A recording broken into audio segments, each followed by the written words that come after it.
You just might end up making the world a better place. But first, you have to discover who you are and what you can learn from others. To do that, you have to seek out teachers and mentors who will help you identify your goals and challenge you to go after them. Before you can do that, you have to find a community that welcomes and supports you. A place where you can learn. A place where you can thrive.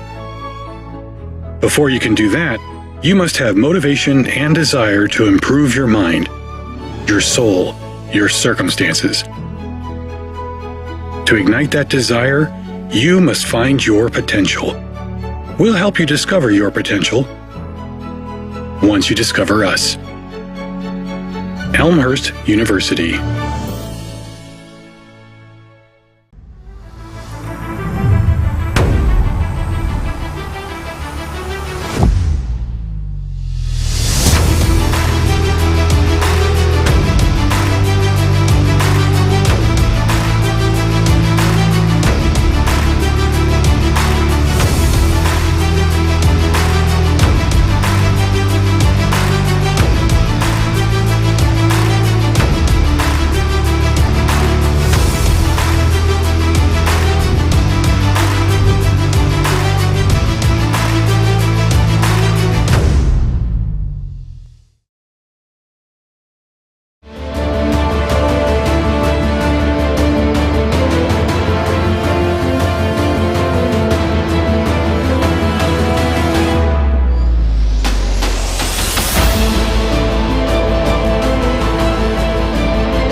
We welcome you to beautiful Langhorst Field on the campus of Elmhurst University as we bring you Blue Jay football this afternoon. It's the CCIW Conference Opener as the Blue Jays play host to the Vikings of Augustana. And a very pleasant good afternoon, everyone, and welcome to Blue Jay football. We thank you so much for logging on to BlueJayTV.com. My name is Mark Kruger. Delighted to have you with us.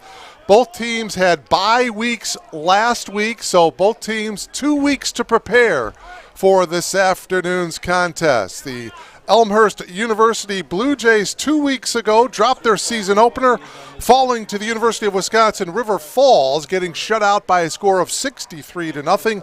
Meanwhile, Augustana 2 weeks ago knocked off Rhodes, the Lynx, 34-28. Augustana scored 31 of its 34 points in the first half of that ball game. See the Vikings lining up to kick it away, and they're traveling white.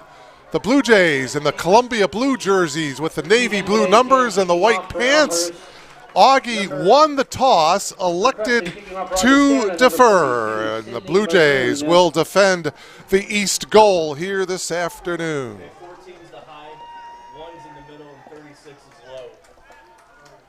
Sydney Maroon, a 5'10 senior out of Peoria, will get things going, and we are going to be underway here. Gorgeous afternoon, 85 degrees here at kickoff. Winds out of the south at about 5 to 7 miles per hour. A little bit cooler than opening kickoff 2 weeks ago against River Falls when I believe it was 87 degrees, but it's a little less humid here this afternoon. It's an absolutely gorgeous afternoon for football. Quentin Perry, one of the deep men, back for the Blue Jays, and we are underway here in Elmhurst. It will be Perry from his own 5-yard line. Perry hesitates a bit and gets tackled short of the 20-yard line. So out comes the Blue Jay offensive unit. Connor Buck, 6'5", 200-pound junior transfer from Aurora University, is the starting quarterback. Went to Caneland High School. In that game against River Falls 2 weeks ago, he was 7 of 19 for just 33 yards passing. He was intercepted a couple times as well. Offensive line for the Blue Jays, left to right, Chris Peterson, Larson Lovelace, Don Brown is the center. On the right side, Caden Cornell and Chuck Usen, the right tackle for the Blue Jays. Buck out of the gun. Going to hand it off, and about a yard on the play is Zach Norman. 2 weeks ago had 5 carries for 18 yards. Picked up a yard. It'll be 2nd down and 9 for the Blue Jays. Chase Tatum, 6-foot senior, had 6 tackles, a tackle for a loss, and a sack 2 weeks ago against Rhodes. Get to the rest of the defensive unit here for Augustana as they keep it on the ground, short of the 25-yard line. It's Zach Norman again, the ball carrier. Up front for the Vikings, Cole Romano, Aaron Lopez, Josh Woodry, and Chase Tatum, who made the first tackle of the game. The linebackers, Rondé Worrells, Josh Tim, Connor Waite. The secondary, Nick Harper, Frank Giamaruski, Johnny Breeden, and Vincent D'Orazio. 3rd down and 5 now for the Blue Jays to the far side. Pass complete to Max McCarville. 5'11" sophomore from Kenosha, Wisconsin, gives the Blue Jays a 1st down. So the Blue Jays convert the first 3rd down. There was a penalty marker down, however, on the near sideline here.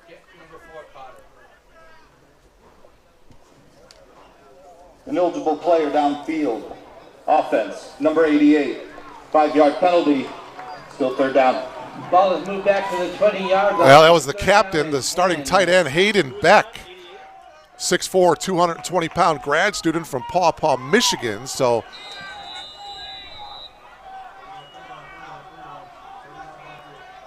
the Blue Jays now facing a 3rd down and 10 situation. So that 1st down gets negated from the penalty.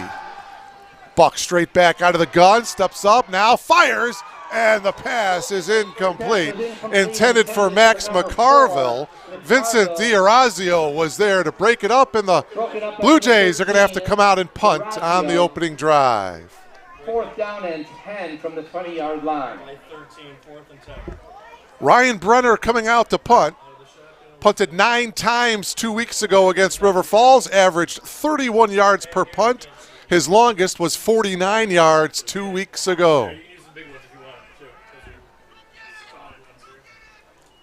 High snap, but Brenner did a nice job getting it.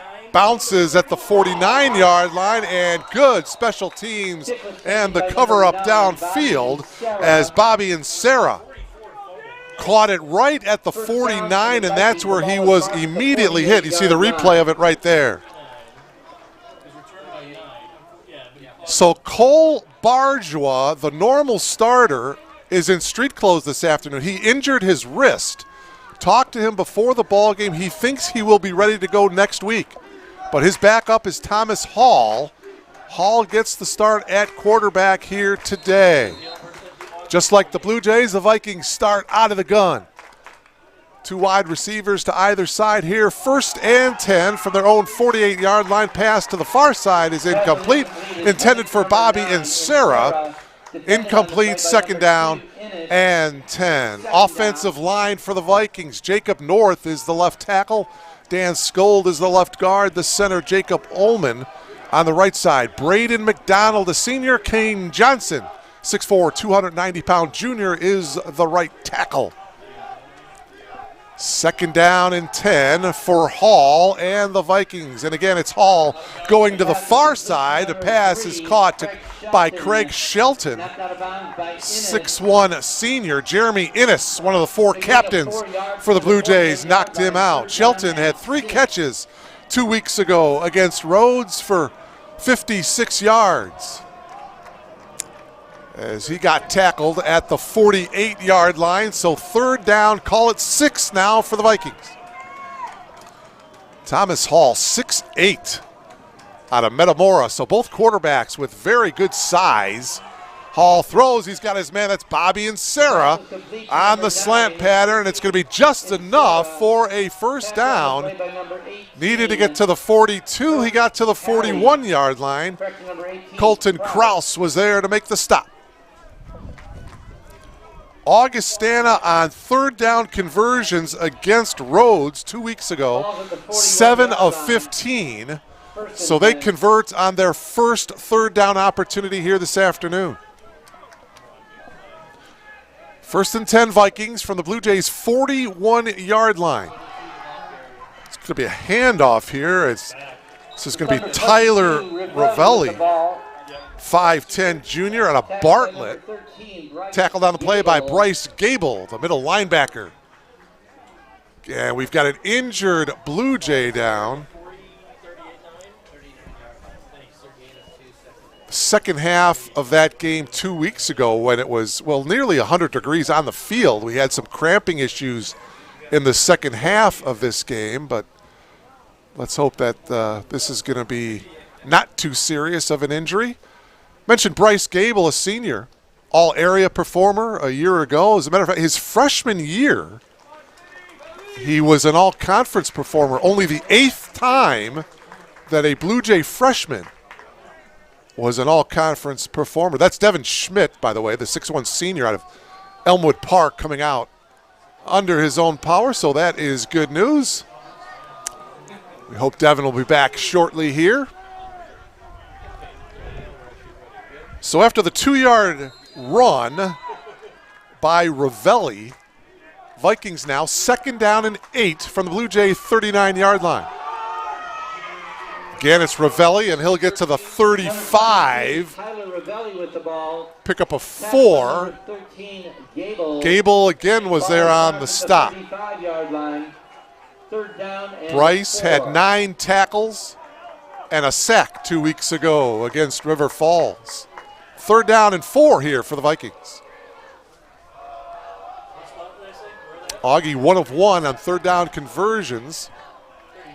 Just underway here from Langhorst Field. CCIW conference opener. Straight drop. Hall throws here to the near side. Wide open is Jordan Vesey. And Vesey to the 25-yard line. It'll be a pickup of 10. And another first down for Augustana. Chris Reeves was there on the stop, the 6-foot sophomore from Brighton, Michigan. Good mix on this opening drive by the Vikings.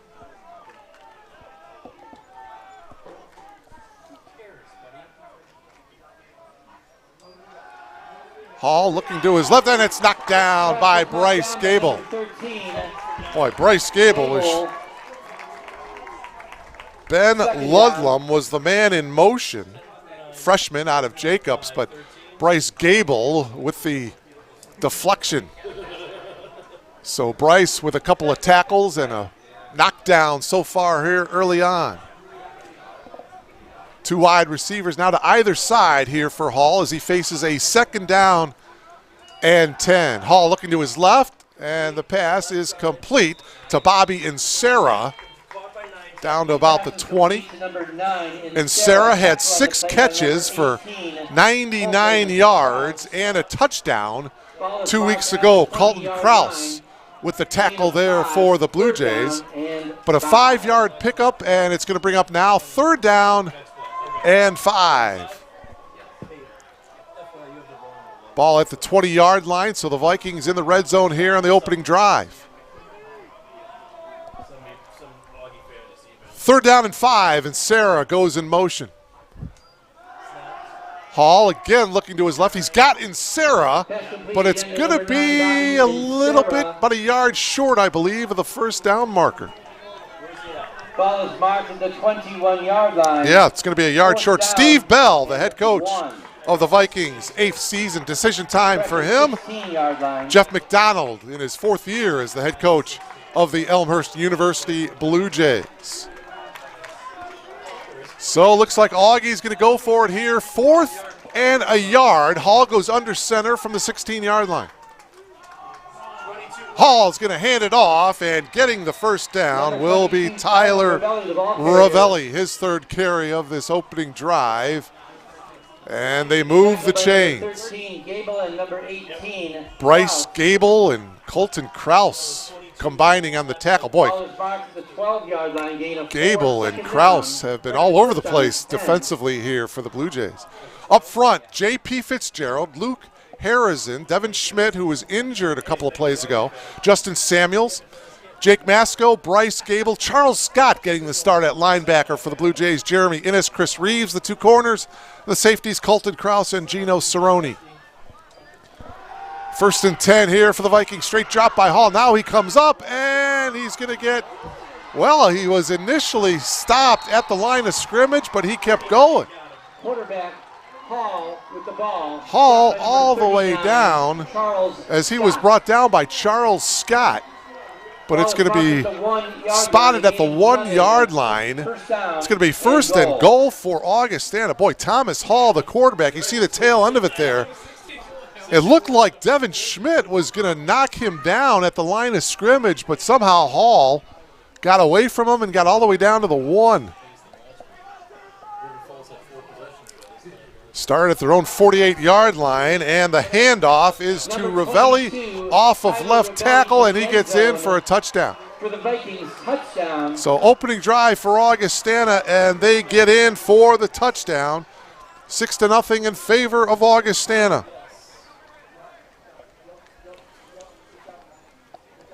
Augie has won the last 4 meetings between these 2 teams. Coming in for the extra point is Sydney Maroon. Bobby and Sarah on the hold here for Augustana. Bit of a crosswind going from the bottom of your monitor to the top. It hits the right upright, no good. So the score remains 6-0 in favor of Augustana. Quarter number 1, the score Augustana 6, Elmhurst nothing. Last year, it was senior day up in Rock Island at Lindbergh Stadium, and Augustana defeated Elmhurst University 48-7. Cole Barjois, who I mentioned is out with a wrist injury, he threw for 4 touchdowns, 25 completions last year, as Augie defeated Elmhurst 48-7. The last time Elmhurst defeated Augustana was October 1st, 2016, up in Rock Island. 14-3 was the final in that one. It was Augustana's homecoming game.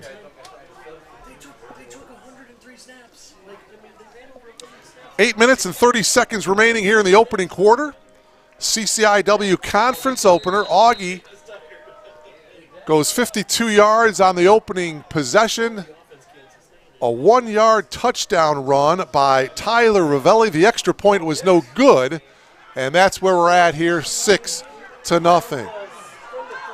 Perry again on the return for the Blue Jays. Oh my, Perry gets hit hard. Brought back at the 20-yard line, but they are going to spot it right at about the 23-yard line. Forward progress. There is a penalty marker down, however. And we'll hear from referee Mike Lenny here in just a moment.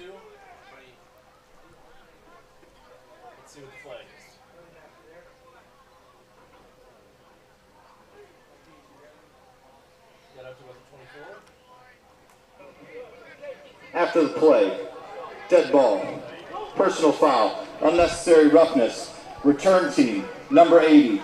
The ball be placed half the distance to the goal, first down Elmhurst. Second penalty of the afternoon for the Blue Jays.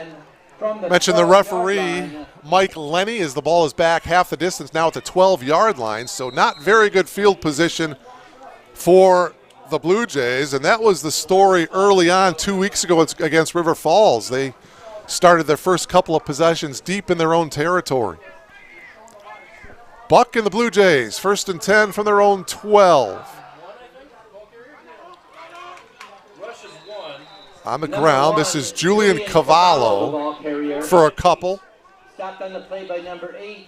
Cavallo's a junior out of South Bend, Indiana. Had 12 carries for 40 yards 2 weeks ago against University of Wisconsin River Falls. He had a 20-yard run against River Falls. He picks up 2 here, 2nd down and 8.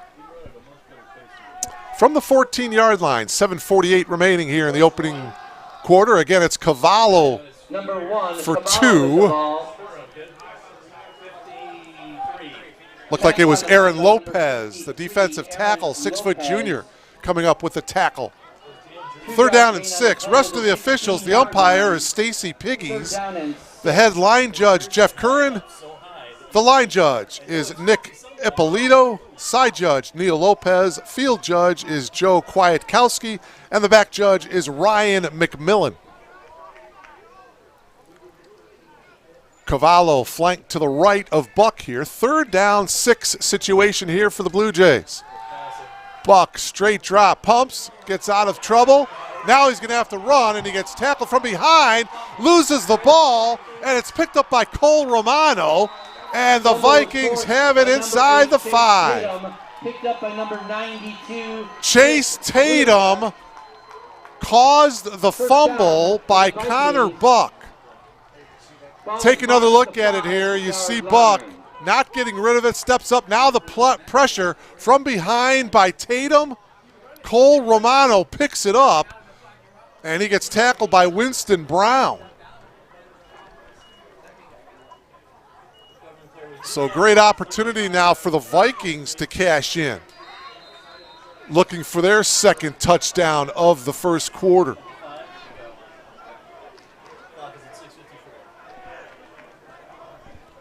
Thomas Hall is going to hand it off, and it's Ravelli. Number 22. Down to about the 2. With the ball. Pick up a 3. Tackle on the play by number 13, Gable, and number 18. Gable and Kraus both in on the stop defensively for the Blue Jays. 2nd down and goal. Other CCIW action today. Milliken is at Wash U. North Central College, the number 1 ranked team in the country, at Carthage. Here's Ravelli, and Ravelli is in off of left tackle. 2-yard touchdown run for Ravelli. That's his 2nd touchdown of the game, and it is now 12 to nothing, bar awaiting the extra point. So the Vikings capitalize on the Blue Jay turnover. A couple of night games in the CCIW. Illinois Wesleyan is at Wheaton tonight. North Park is at Carroll. That is also a night game. Other CCIW action. And the extra point is good that time by Sidney Maroon. The hold by Bobby and Sarah. So it's now 13-0 in favor of Augustana.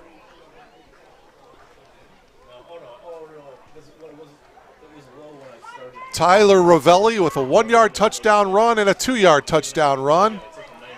Augustana converting 13-0.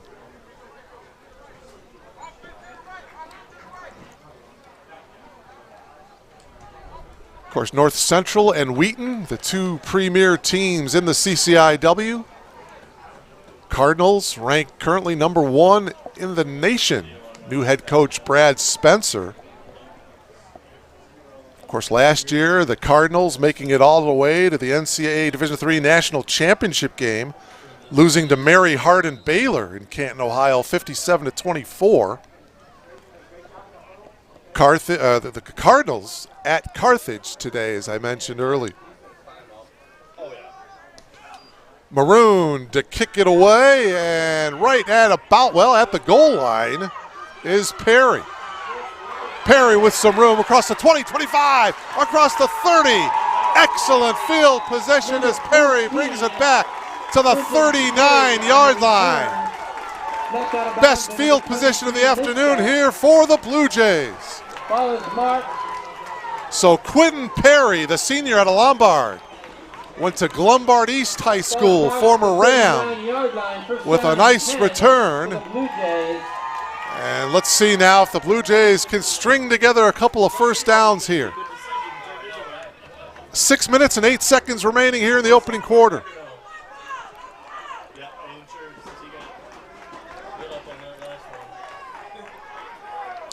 Blue Jays have been trying to establish the run here early on in this one. And we've got a whistle and another flag comes down here. Delay game. Offense, number 12, 5-yard penalty, first down. Moves the ball to the 34-yard line, first down and 15. Third penalty of the game here for the Blue Jays.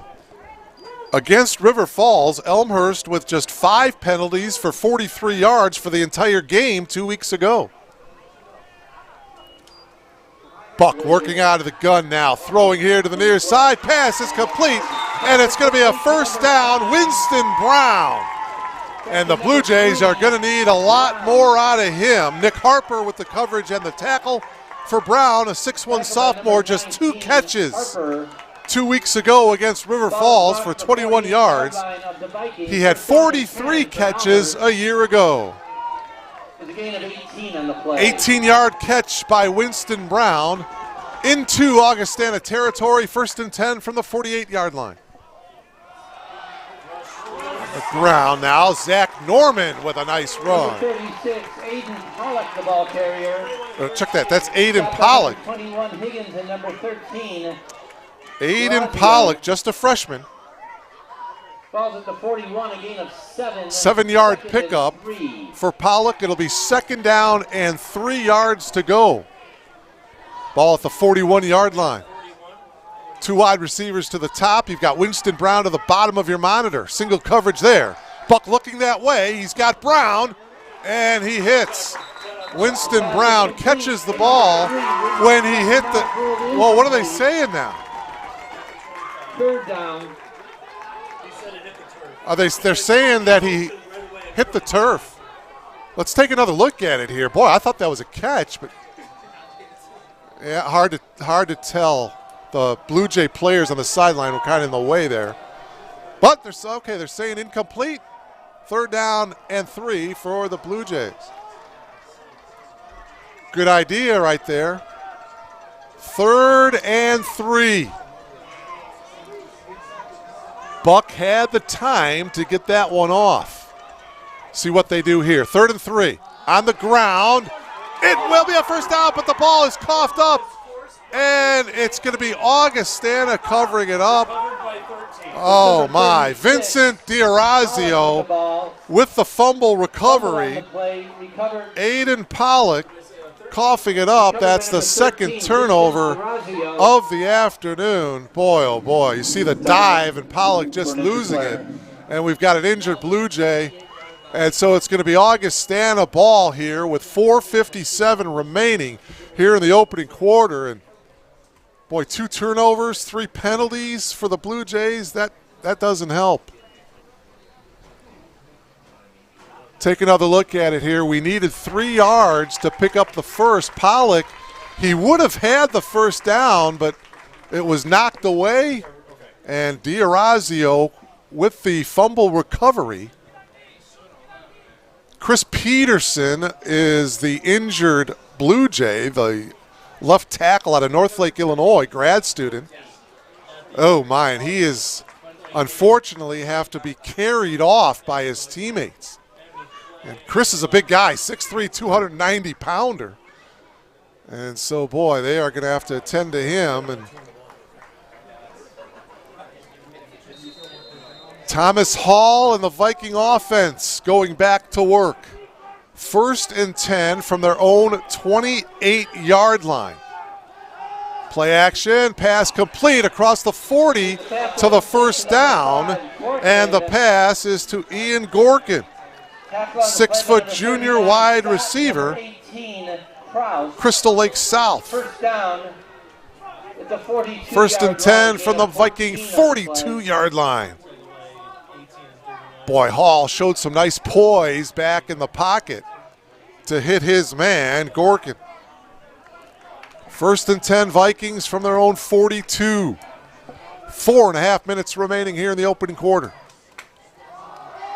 Going to hand the ball off. This is Jacob Brooks. Number 24, Brooks with the ball. And Brooks to the 47, a gain of 5. Tackle to number 41, J.P. Fitzgerald. 2nd down and 5, J.P. Fitzgerald, the sophomore tackle making the stop. J.P. out of Mattia Valley. Had 9 tackles 2 weeks ago against River Falls. 2nd and 5, the screen to Insera, breaks the tackle. Gable will make the tackle, and Sarah to the 46. It's going to be a 1st down, and they're going to move the chains. Ball's at the 47-yard line of the Blue Jays, gain of 6. Another 1st down for Augustana. Vikings had 18 1st downs 2 weeks ago against Rhodes. The Lynx had 27 1st downs. 1st and 10 for the Blue Jays, 47-yard line. And Jacob Brooks, again the ball carrier. And it's going to be a 10-yard pickup, and they're going to move the chains again. Tackle on the play at number 16, Carrillo. Jacob Brooks, just a 5'7" 190-pounder, but he's a senior out of Yorkville. 9 carries for 20 yards 2 weeks ago against Rhodes. Just over 3 minutes remaining here in the opening quarter. 1st and 10 for the Vikings. Brooks again, straight up the middle. Brooks with another 1st down. Pick up a 14. Colton Kraus was there, the safety, to make the stop. Man, Colton Kraus has had a number of tackles so far today, and that's the guys, the safeties, you do not want making the tackles, meaning the offense has hit the 2nd line. Ball at the 22. They fake it to Brooks. Instead, it's Insera, split out here to the screen pattern, and he will get tackled to the 15-yard line. Gain of 7 on the play. It was Antonio Carrillo. Started a couple weeks ago against River Falls, local product out of York High School here in Elmhurst. 2nd down and a couple here now for Hall and the Vikings, as we are under 2 minutes remaining here in the opening quarter. And Sarah goes in motion here. Hall fumbles, and he dives right over it. Covered up by the quarterback, number 15. Be a loss of a couple. Antonio Carrillo was there to make sure Hall didn't go anywhere. 18-yard line loss of 4. 4-yard loss for the Vikings. 3rd down and 5. 3rd down, call it 5 now for the Blue Jays. Boy, a big stop here. Let's see if the Blue Jays can hold here. 3rd and 5 from the 18. Hall, straight drop. Across the middle, that one is incomplete. Ian Gorkin. Behind Gorkin, so it's 4th down now. And Augustana will attempt the field goal unit, or the field goal unit coming on and attempting the field goal. And Sarah on the hold, it'll be maroon. It'll be, well, let's call it a 34-yard field goal attempt. Bit of a crosswind here from right to left for maroon. Plenty of distance, and this one is no good as he leaves it to the right. There's a flag on the field. But there is a penalty marker down.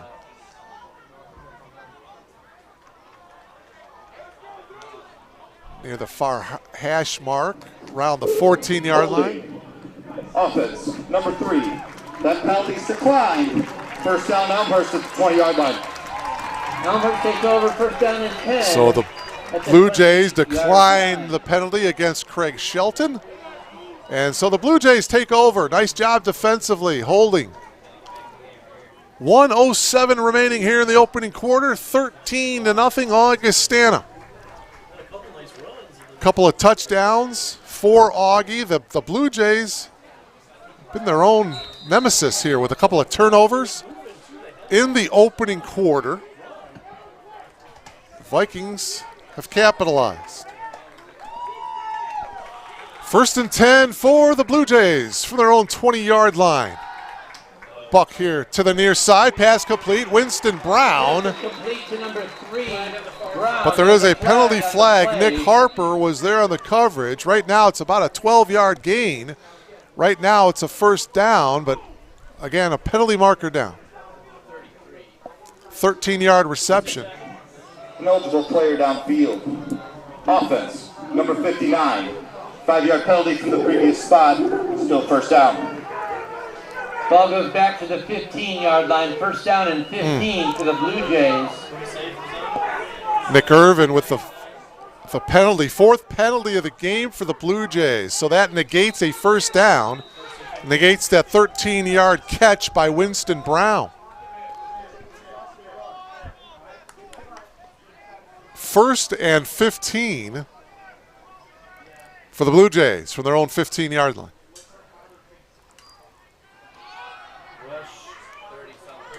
Buck handing it off to Zach Norman.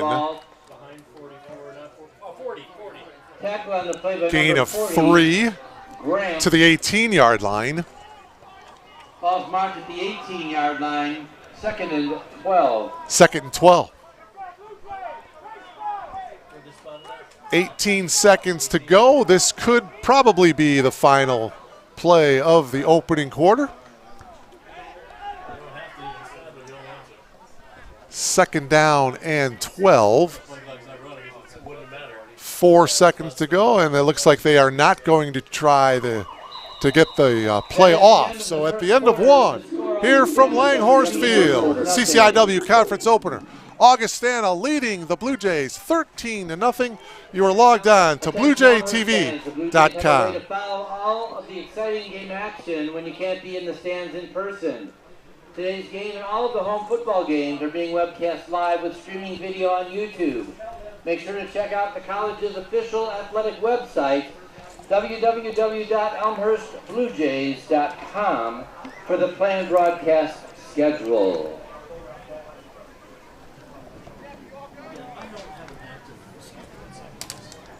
Make sure you stick around later today, once the football game is over, as this is just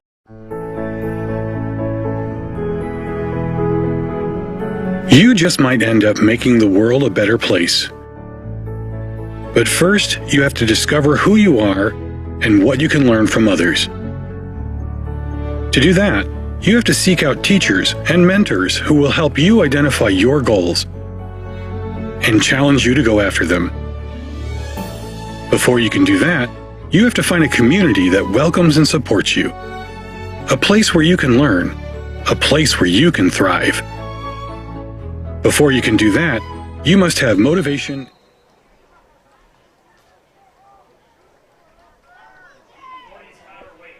Thank you. Appreciate it. Welcome back to Langhorst Field. Buck on the far side as the going to be loss of a couple. Frank Giamaruski was there on the coverage. Trey Stabling was there to make the catch. 6'1" grad student from Delaware, Ohio. Final seconds of the first quarter. We do have an update. North Central and Carthage tied at 7. Up in Kenosha. 3rd down, 10 yards to go from the 20-yard line. Connor Buck, straight drop, and he will get sacked. Cole Romano, the defensive end, will get the sack for the Vikings, and that was a problem 2 weeks ago as the Blue Jays were sacked 5 times 2 weeks ago. Loss of 6, so 4th down and 16 as Ryan Brenner will come in to punt, standing at his own goal line. So the Vikings should have pretty good field position here, just underway here in the second quarter. 13-0. Brenner with a good punt. And Sarah right at midfield, across the 40 to the far side, 35, inside the 30-yard line. And Sarah still going across the 25. 28-yard return for Bobby and Sarah. So the Vikings with excellent field position here. First possession of the second quarter here for the Vikings. Augie leading 13-0. Among others. Ball's at the 23-yard line, first down and 10 for Augustana. So the Blue Jays defense had a nice stop at the end of the opening quarter. Let's see if they can do it again here. And Thomas Hall, the backup quarterback, Cole Barjwa, the normal starter with a wrist injury, he will not play today. Setting the screen, Ravelli, and he is not going to be in. They're going to spot him at the 1-yard line. Out of bounds at the 1-yard 22-yard screen pass. Nicely done. Ravelli, boy, he was wide open and he was wanting it. Catches it at the 20 and gets knocked out of bounds at the 1-yard line. 22-yard pickup. Hall to Ravelli. First and goal for the Vikings. Ravelli gets the call again. Off left tackle. He dives. Did he get in? Outside officials, nothing yet, and it looks like he has been stopped. About a half a yard pickup. And he is inches away, is Ravelli. Second and goal from the 1.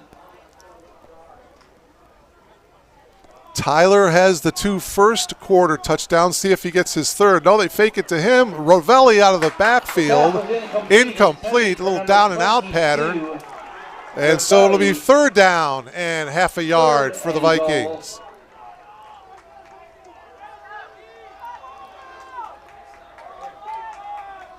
Blue Jays sideline encouraging the defense here. Third and less than a yard.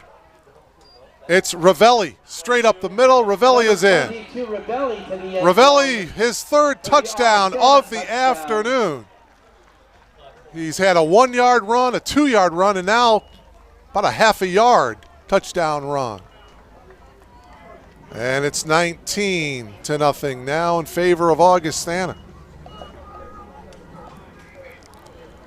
Sydney Maroon with the extra point for Augustana. Bobby and Sarah with the hold.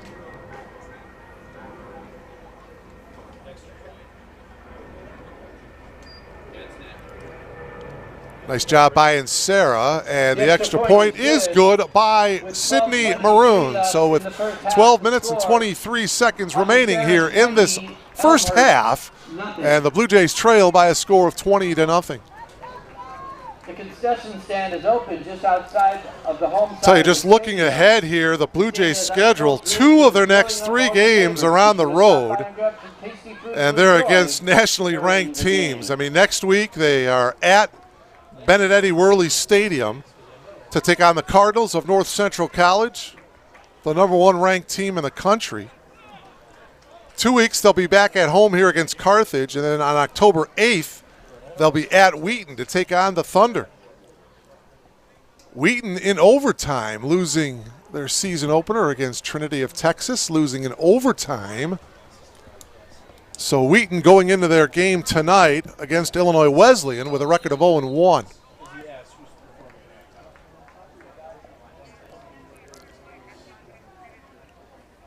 Augie, Carroll, Wesleyan, Milliken, and North Central won their season openers this year. From the 10-yard line. And the return, he bumped into his own teammate there at about the 14-yard line. By number 36, Aiden Pollock on the return. Watch it here. You'll see 36 Pollock from his own 10-yard line, and like he ran into his marked at the 18-yard line. His own teammate there, but they're going to have number 30. That's John Landers with the special teams tackle for Augustana.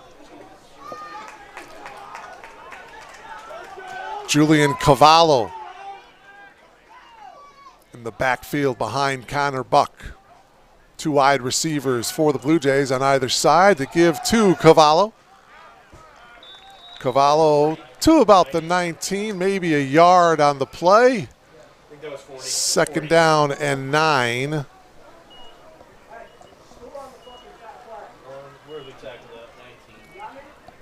Three minutes have gone by here in this second quarter. Augie with 2 touchdowns in the first quarter. They added 1 more here in the second quarter to make it 20-0.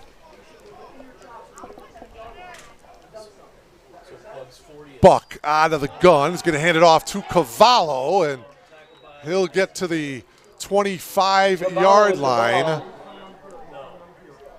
Tackled on the play by Ruckus Hunkins, junior linebacker out of Huntley. 3rd down, 3 yards to go for Elmhurst.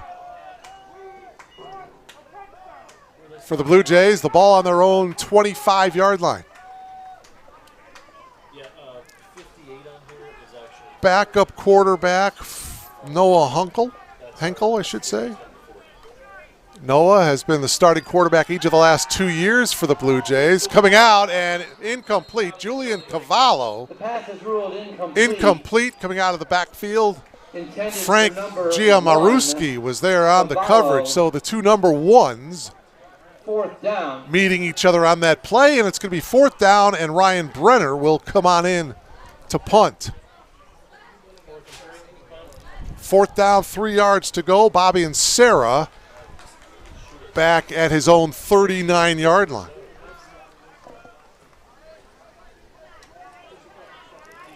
So again, the Blue Jay offense gets stymied here. Give some credit to the Viking defense. Brenner gets off a real good one. And Sarah from his own 34-yard line across the 40, and he'll get tackled on the play by, well, the 34. Tackled on the play by Hayden Beck, starting tight end. Special teams unit. Good hustle downfield to tackle and Sarah. 1st and 10 Vikings from their own 45-yard line.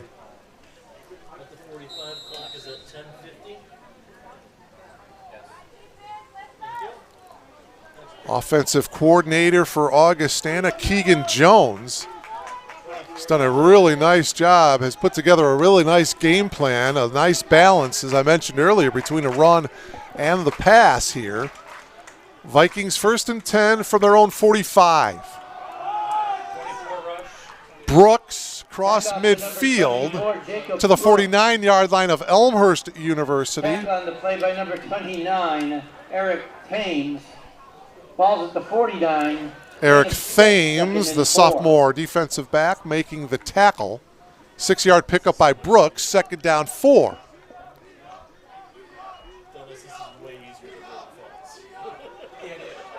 Hall working out of the gun. He's got 2 wide receivers to the left, 1 to the top. Going to hand it off here to Jacob Brooks. Brooks has 1st down yardage, and he'll get tackled at the 41 of Elmhurst University. 1st and 10 for Augustana. Brooks with the ball. Brooks, a 5'7" senior. Colton Kraus has been a busy man defensively here in this first half. Comes up with another stop for the Blue Jays. So Brooks picks up 8 and a 1st down for Augie from the 41-yard line of the Blue Jays.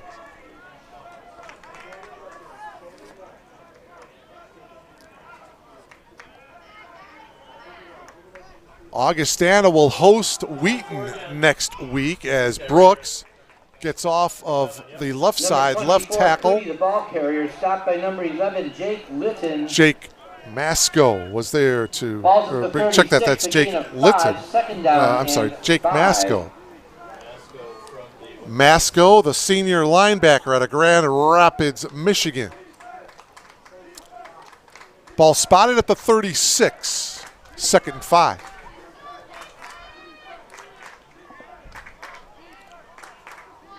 Hall under center. The pitch to Brooks.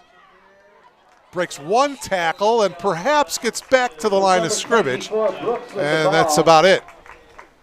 Broke one tackle here. Knocked out of bounds. And gets back to the line of scrimmage. Lost a yard. Maybe lost a yard on the play.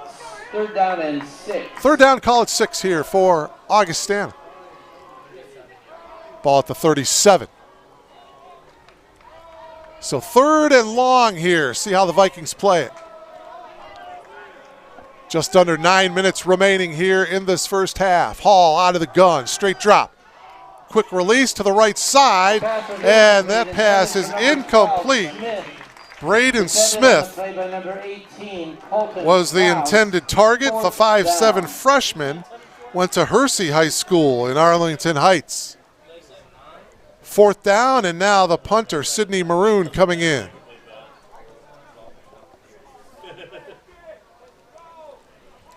Trey Stabline back deep for the Blue Jays, back at his own 10. 4th down and 6.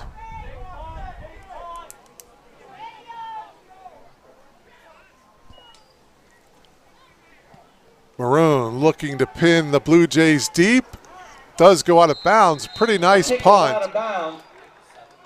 Good job by Maroon, and they're going to spot it at the 12. 12-yard line.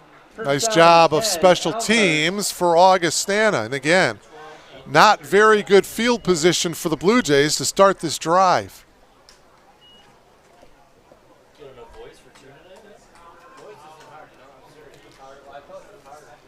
Final instructions from Coach McDonald, as well as the offensive coordinator, Zach Shaw, who was added to the Blue Jay coaching staff this past February.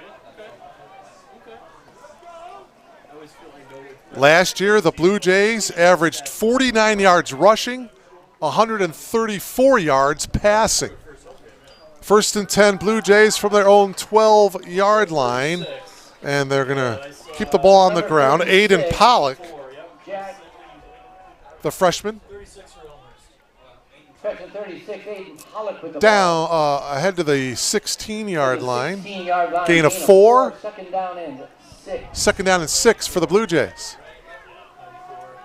2 wide receivers to either side here for Connor Buck. 2nd down, 6. Straight drop. Deep over the middle and incomplete. Whoa! Contact well after the throw. There's the flag.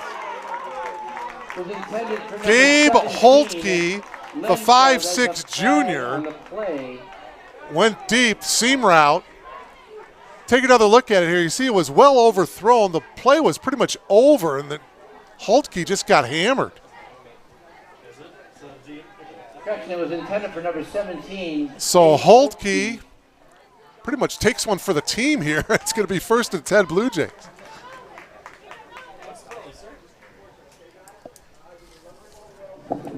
After the play, dead ball, personal foul, unnecessary roughness, defense, number 19, 15 yards from the previous spot, 1st down.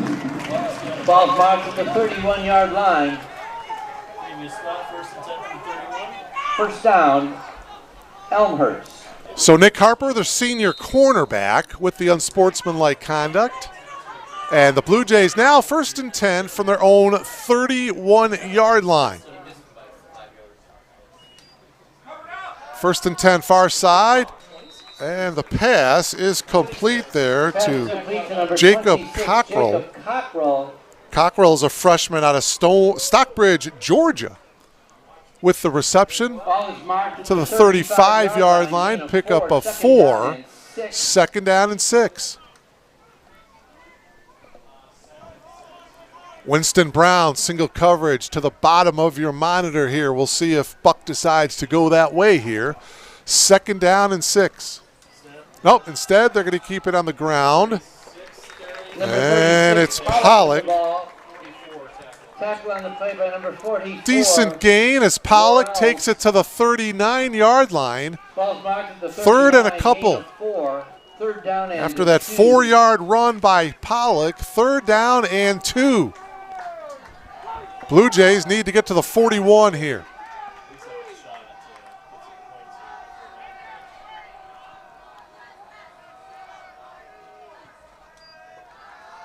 Buck is going to hand it off, and he's not going to get there. Number 36, Pollock. It's going to be a loss for Pollock. Number 45, Rickman, and number 94, Loss Meany. of a couple, and 4th down in the punting unit coming on. Man. 8-yard line, loss of 1. 4th down. Viking defensive line, they penetrated big time, and they brought back Pollock a couple for a loss. 4th down, and Brenner in to punt. So even though the Blue Jays picked up the 1st down, they got stalled here at their own 38. Brenner off the side of his foot, unfortunately. It will take a Blue Jay roll, and it'll stop right at the 35-yard line. Great shot of it there. 1st down and 10 for the Vikings. Mark Kruger along with Dennis Bergen. We thank you for logging on to BlueJayTV.com. Dennis, our producer, director, engineer, audio coordinator. Dennis, by the way, the new head football coach of the Parkview Christian Academy, Families of Faith Christian Academy, the co-op Team 1, first-year football program, an 8-man team. And 2 days ago, Coach Bergen knocked off the FCA Warriors by a score of 40-20. On the ground for the Vikings, they pick up 2. It's a home game for Coach Bergen and his ball club at Memorial Stadium in Joliet. So the victory gives the team now a 1-1 record on the year. So congratulations to Dennis Bergen and his ball club for picking up their very first victory. Ball back to the 38, gain of 3, 2nd and 7. 3-yard gain, 2nd down 7 now for Hall and the Vikings.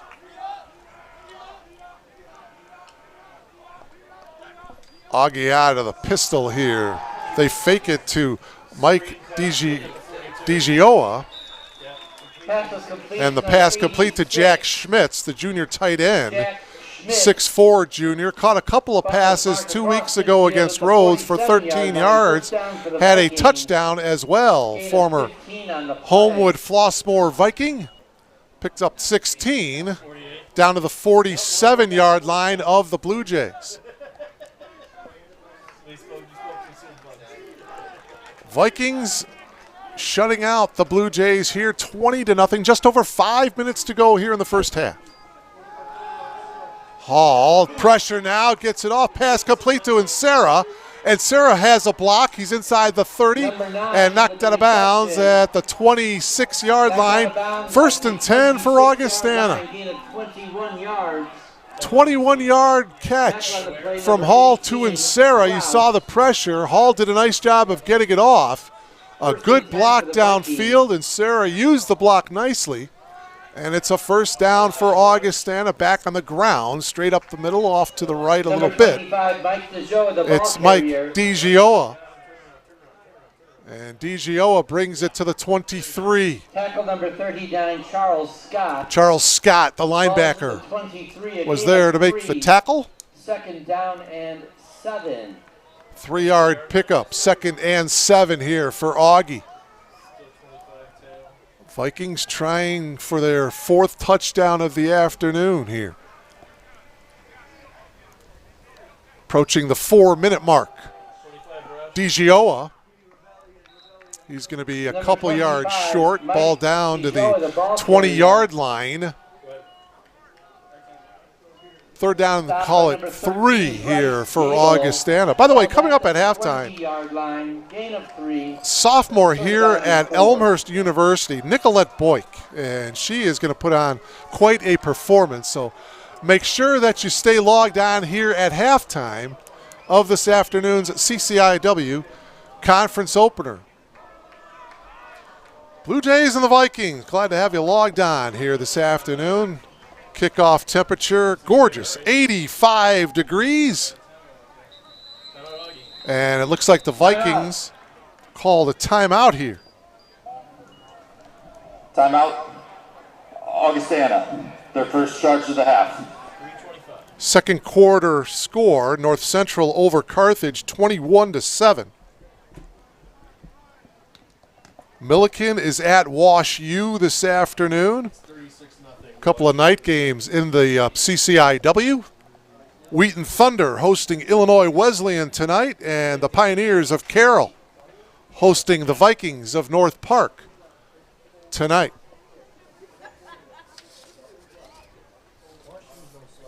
Should mention this is the 67th meeting between these two teams. Augustana has won 57 times. Elmhurst has won 8.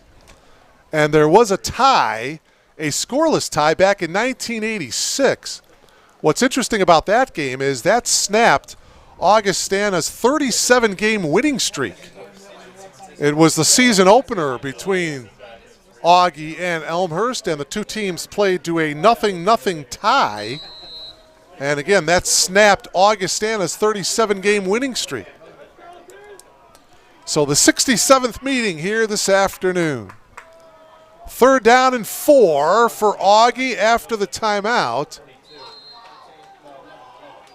And that was Ravelli. He's gonna be short. Stopped by number 11, Masco.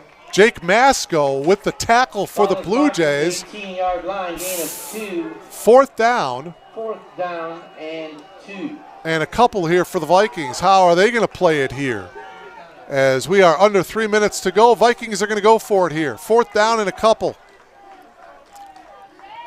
Into the red zone here. Ball at the 18-yard line. And hold on, I think the Blue Jays want to talk things over. Yeah. Timeout taken by Coach McDonald and the Blue Jays. Vikings are going to face officially 4th down and 3. At the ball is spotted, well, right at the 19-yard line, so they're going to have to get to the 16-yard line to pick up a 1st down. 3 very short touchdown runs in this first half by Augustana's number 22, Tyler Ravelli. He's a 5'10 junior. A missed extra point by Maroon. So Maroon was 2 for 3 in extra points in the first half. So that's where we're at. 20-0. Augustana leading the Blue Jays.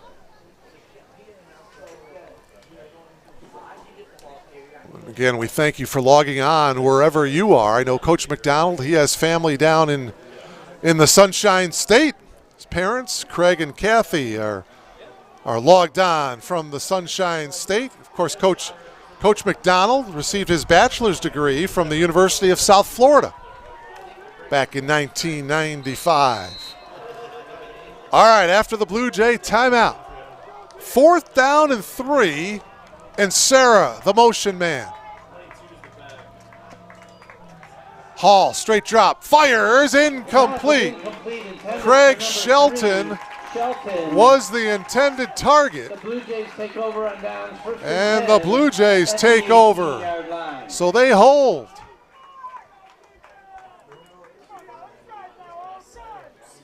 Couple times in this first half, the Blue Jay defense has stepped up big and stopped Augustana's offense. Big stop here on 4th down and 3. So the Blue Jays get the ball back on downs, and out jogs Connor Buck in the Blue Jay offense.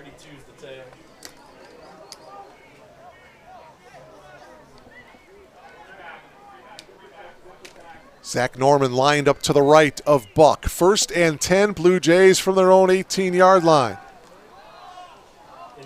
Incomplete pass intended for Max McCarville. Number 4, Max McCarville. And it'll be second down and 10. Defensive coordinator for the Vikings, Dick Maloney. 2:43 remaining here in this first half. Blue Jays still looking for their first points of the season. Shutout against River Falls 2 weeks ago, and 2:43 to go in this first half, getting shut out this afternoon as well. Buck's going to hand it off here to Zach Norman, and he gets stuffed at the line of scrimmage. So it's going to bring up 3rd down and long. 2.5 minutes left. And the Vikings, they still have 2 timeouts remaining, so they stop here. There's still time for them to get the ball back with some time left. 2:12 left, clock running. 14 on the play clock here. The Blue Jays taking as much time as they can here. And they'll probably burn a timeout here with 3 on the play clock. And they indeed will burn their second timeout. They'll have 1 more left. Timeout. Elmhurst. Face a 3rd down and 11 situation here when we return. Again, coming up at halftime, we'll have a baton performance by Elmhurst sophomore Nicolette Boyk. Saw her halftime of the basketball games, and we are delighted to have her back this season. She will be performing here at halftime at beautiful Langhorst Field. Other games the Blue Jays will have here at Langhorst Field. 2 weeks they'll have Carthage, October 1st. That's a 1 o'clock kickoff. Then October 15th, the only night game the Blue Jays will have against Carroll. That'll be a 6 o'clock kickoff here at Langhorst Field. October 29th, they'll host Wash U at 1 o'clock. And then the final game of the season here at Langhorst Field, it'll be the Titans of Illinois Wesleyan invading Langhorst Field November 12th. That is a 1 o'clock kickoff. All right, everybody back out onto the field after the Blue Jay timeout here. 3rd down and 11. Norman goes in motion. Buck, the slant. Winston Brown with the catch. Brown will get tackled across the 20 to the 21-yard line. Well short. Hugh Keeney, the sophomore out of Chicago, went to Notre Dame College Prep. It's going to be 4th down and long, so Augustana calls a timeout. They stop the clock with 1:44 to go. So each team with a timeout remaining, and the Blue Jays undoubtedly will punt it away here on 4th down, deep in their own territory. And so hopefully Ryan Brenner can get off a good one here. The Vikings looking to get some decent field position here, with some time left here in this first half, already leading by a score of 20-0. Of course, Elmhurst, I should say North Central, and Wheaton, the 2 top teams in the conference. And if you're wondering when those 2 teams meet, well, that meeting is coming up October 1st. Wheaton goes to North Central. That is a 6 o'clock kickoff. It's North Central's homecoming. October 1st, and that could decide the CCIW Conference Championship. Brenner indeed gets off a very good punt. And Sarah from his own 45-yard line, but a nice return inside the 30 and knocked out of bounds.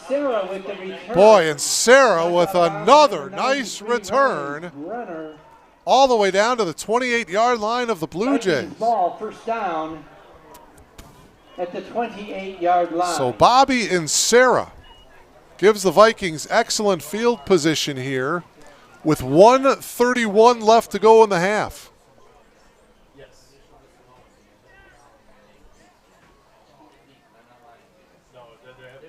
Vikings lead it 20-0.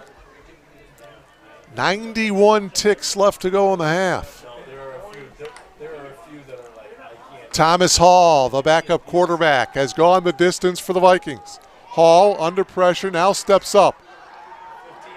And he'll get knocked down at the 24. It'll be a 4-yard quarterback keeper by Thomas Hall. 13, Gable. Bryce Gable was there to make the stop. 2nd and 6. Clock continues to run. No huddle offense here for Augustana. 1:05 left. 2nd and 6. Hall to the far side and incomplete. Pass intended to Jordan Vesey, 6'1" senior.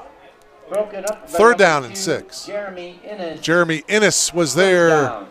to knock away the ball. Third and 6.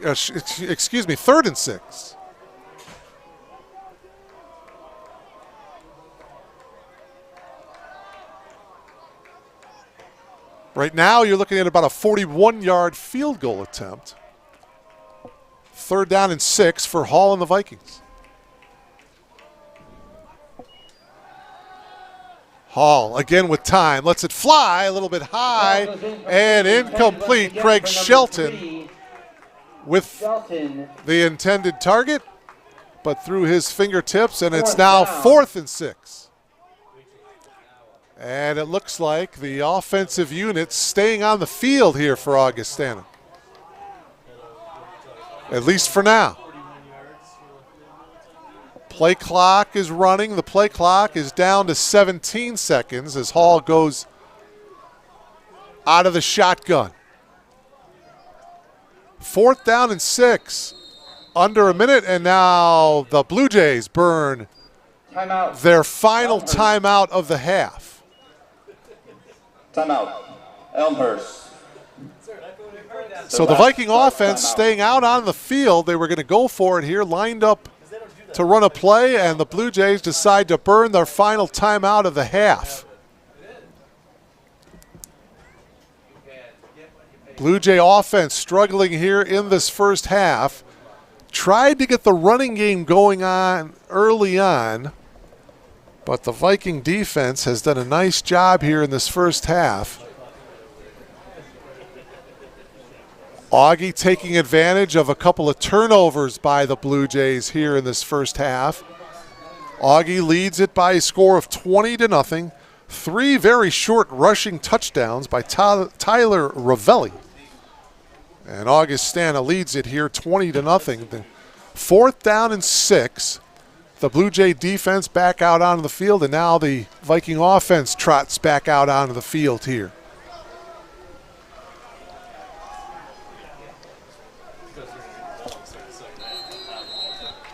Fourth down and 6.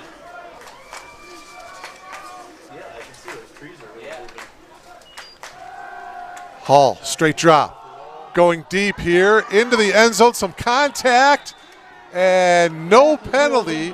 Incomplete. Ian Gorkin looking for the flag, but nothing is called. Here's another look at it here. You'll see Gorkin.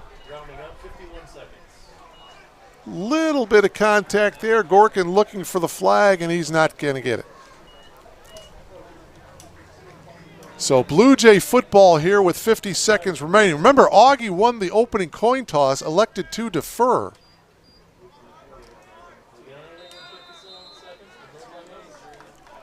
So they will get the ball back here. No timeouts left here for the Blue Jays here. Just 50 seconds remaining here in this first half. Vikings, by the way, do have a timeout remaining. Buck is going to roll to his left. Pump fake. Now lets it fly. Intended for his tight end, Hayden Beck. Pass was incomplete. Incomplete. Second down, 10 yards to go. 44 seconds to go in the half.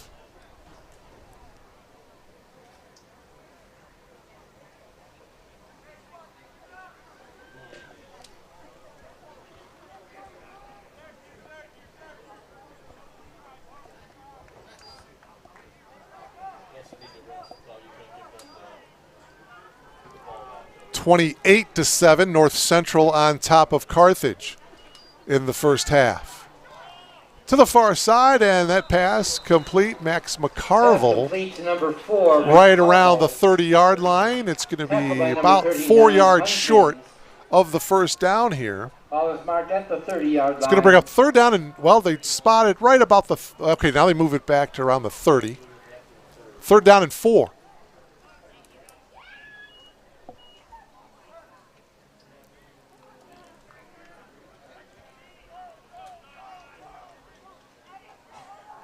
Vikings back off a bit. Balk is hit, Is that a loose ball? No. Okay, they're calling it an incomplete pass. His arm was indeed moving forward, but he was blindsided here. Take another look at it here. You see Buck looking to his right and from the blind side, but his arm was going forward, so an incomplete pass. And Brenner coming in to punt again.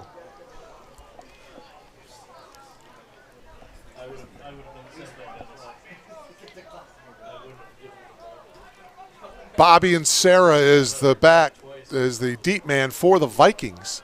He's had a couple of nice returns off of Brenner's punts here in this first half.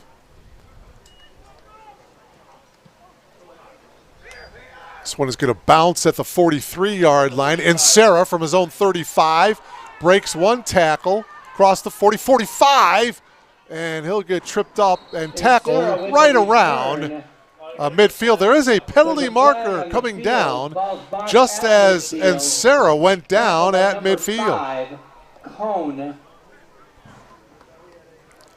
Ishmael Cone was there on the special teams tackle, the 6'3 senior from Westmont. Just 18 seconds to go in the half. Let's hear from Mike Lenny. Return. Legal block in the back. Return team, number 19. 15 yards from the spot of the block. First down. It's Nick Harper 10 yards. with the penalty.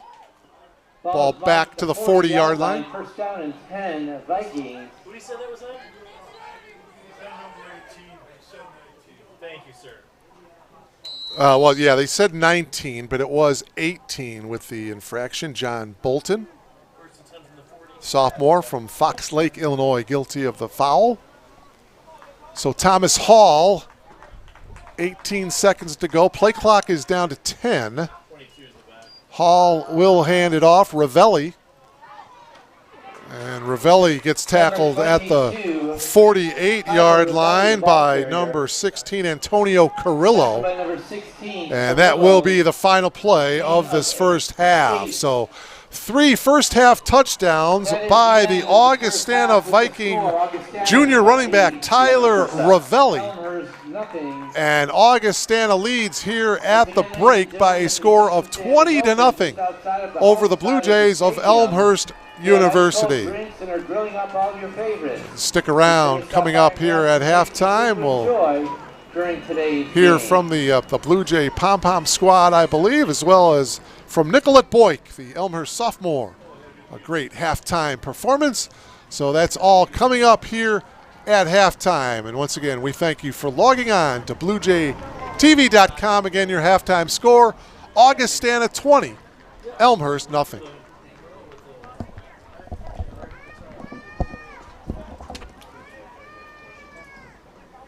Ladies and gentlemen, for your halftime entertainment, we're pleased to welcome Elmhurst sophomore Nicolette Boyk to the field for her halftime performance.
For nearly 150 years, Elmhurst College prepared students for lives of meaning and success. Today, as Elmhurst University, we're carrying on that proud legacy.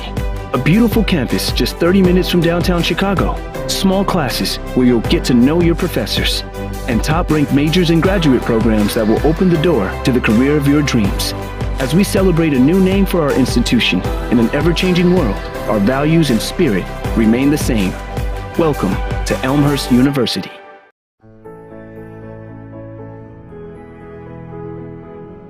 You just might end up making the world a better place. But first, you have to discover who you are and what you can learn from others.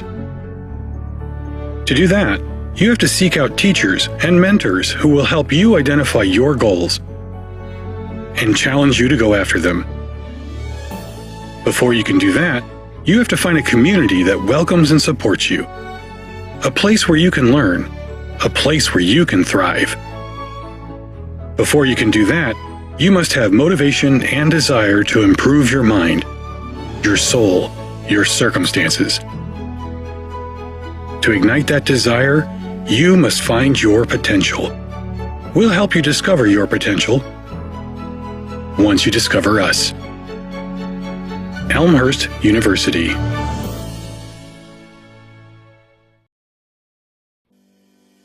We know that going to college is a huge investment.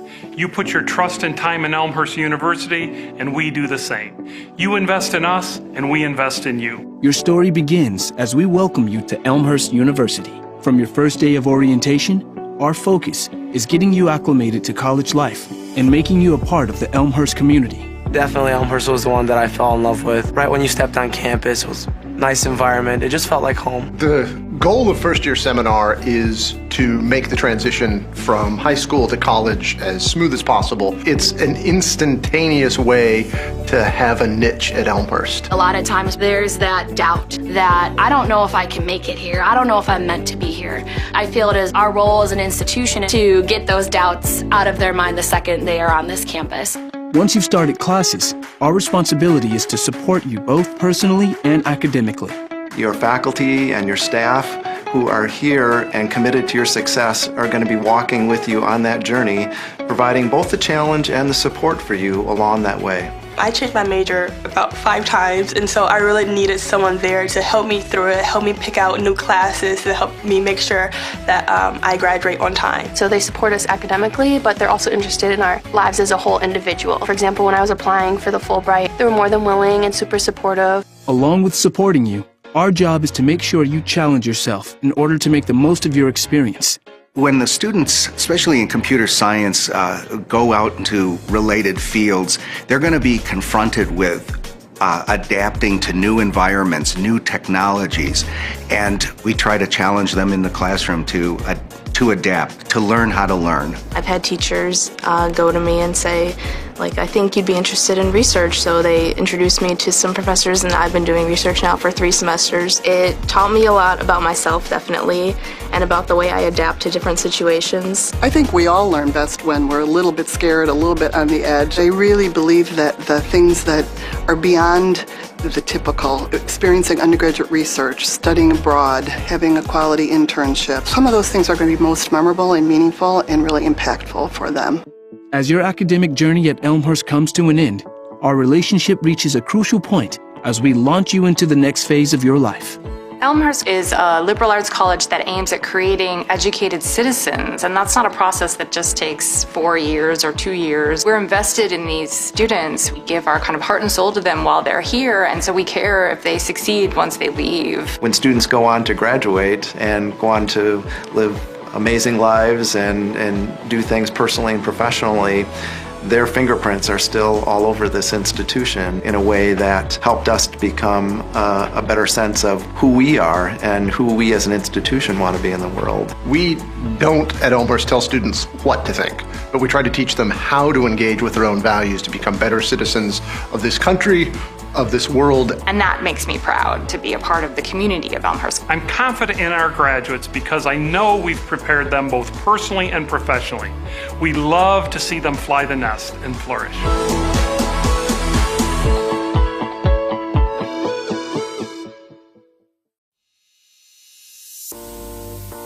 My name is Michael. I'm a senior here. I study special education and I'm a first-generation college student. My name is Lauren Berryhill. I'm a junior and I'm a music education major. My name is Sarah Jean Dickey. I am a double major in mathematics and computer science with a minor in Spanish, and I'm a senior. My name is Randy Morales. I'm a freshman and I'm a psychology major. I transferred to Elmhurst because I like the small class sizes and I really value that professor-student relationship that I knew that I was going to get here. When I was looking at other colleges, it just didn't feel like people cared and wanted you there the same way that when you came to Elmhurst. They just really wanted you to be there and to learn and grow, and I felt like I would be comfortable coming here, but also be pushed in so many ways to grow and become better. I already knew some people who went here, and I'd visit a couple of times just to hang out with them. I just really liked being around them and being here. And the campus itself is absolutely beautiful. My sister did go to school here as well. I kind of already knew the campus a little bit, knew it was a great school. I'm glad I chose Elmhurst because it was probably the best place for me, and it was the best monetary decision as well. When I first transferred, I lived in apartments, but now I live in Stanger, and I really couldn't picture it any other way. Like, I love being on campus. There's just something about rolling out of bed and going to class that I love. I started out in Schick my freshman year here. I moved to Niebuhr halfway through. I lived in Schick my sophomore year as well, and I've been living in an on-campus house on Myrtle for the past 2 years, and I love it there. I've actually only lived in Cureton Hall all 3 years. I really could stay there my 4th year and be fine. I love the community that it brought, that you were one room away from your friends, you were eating dinner on campus together almost every night, and just that there were different opportunities within the residence halls. A day in the life is pretty hectic. Most music ed majors, their classes are in the mornings and then their ensembles are in the afternoon.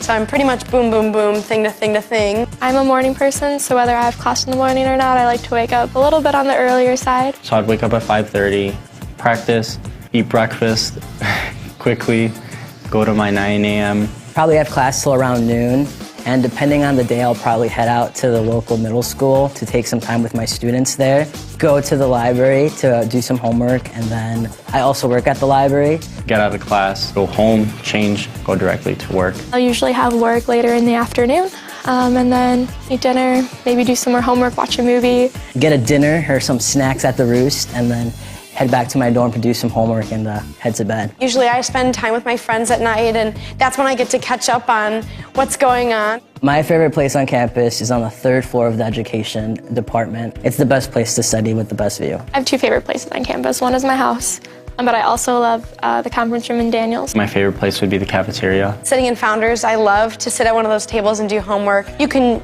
be in there to have fun, you can be in there to study, and the vibe can be whatever you want it to be. Out of the 4 classes that I took this past semester, my favorite class was acting. The professor was Dr. Tony Noyce. He is such a character.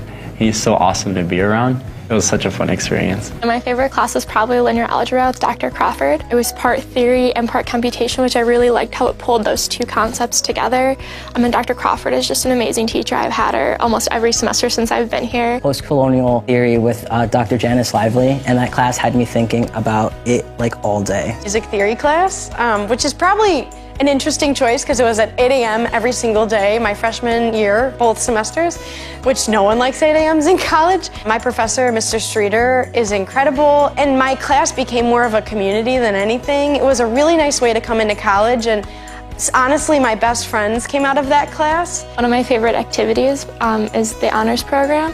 I've been involved with it all 4 years that I've been on campus here. I'm also involved in Alpha Phi Omega here on campus. You do a lot of service in the community. You get to build relationships with people in the organization, and you get to do a lot of leadership activities. I've been involved in lots of student groups on campus, all the choral ensembles, the vocal ensembles, and I loved being in late night blues, vocal jazz.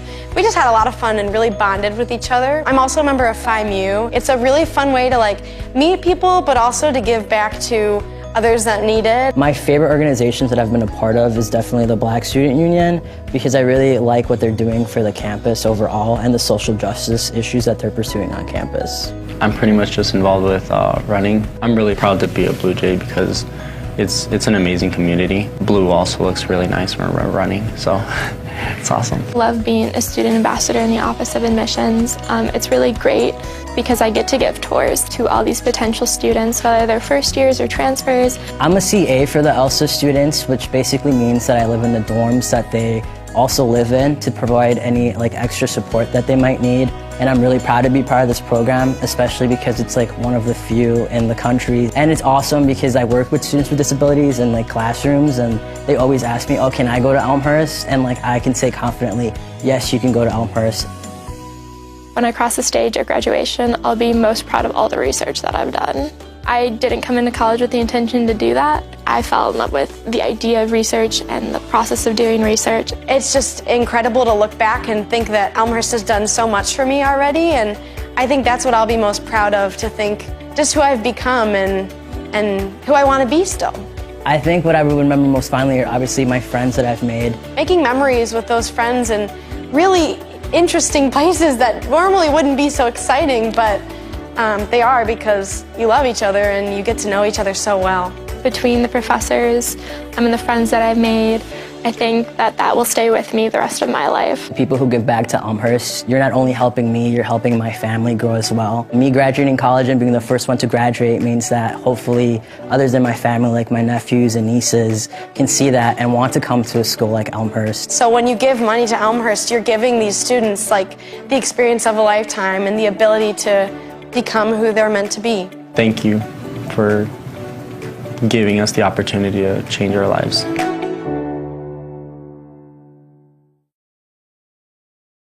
Embark on a journey to a new future with an advanced degree from Elmhurst University.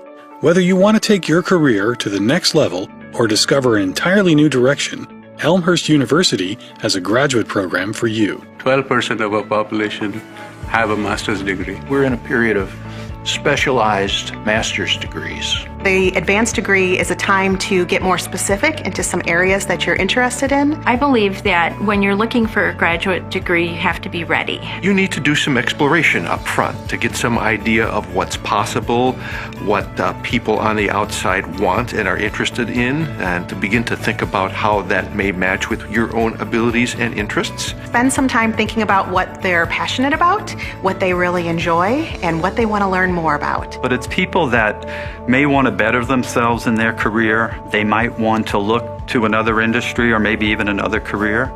But many are coming just for that personal achievement. It's something they always wanted to do. At Elmhurst, we believe the educational journey should be student-centered. You'll notice that difference from the moment you connect with us. You'll join a network of professionals and peers who will support you throughout your studies and your career, connecting you with employers all over the Chicago area. You'll hit the ground running, tested, proven, and ready. I think part of the reason that a person would want to go to graduate school is so that they can get launched into their professional niche. We're able to really get to know our students personally and professionally and really challenge them, push them, and support them in all the ways that graduate students need support. And we're also in a good position to help you clarify for yourself what your goals are, what your strengths are, what the possible matches might be for when you're done, and we will work with you to do that. So that sort of personal touch, I think, is more than just a saying here. I think it's very real in the way that we relate and interact with all of our students. And we also help with job placement. The CPE, the Center for Professional Excellence, has been good in helping with resume building, job interviews, whatever it may take. Our program directors will support you through every step of your journey. Elmhurst faculty aren't just experts in their fields, they're dedicated to expanding your reach with fieldwork, professional connections, and real-world experiences. We know you. I, as program director, know every single individual who's in the program. I know why they're here. I know what they're looking to do. I know their stories. I know when situations come up that might require us to be a bit flexible and adaptable. We really have a lot of fun, and we're really good at supporting our students through this rigorous program. The teachers are phenomenal.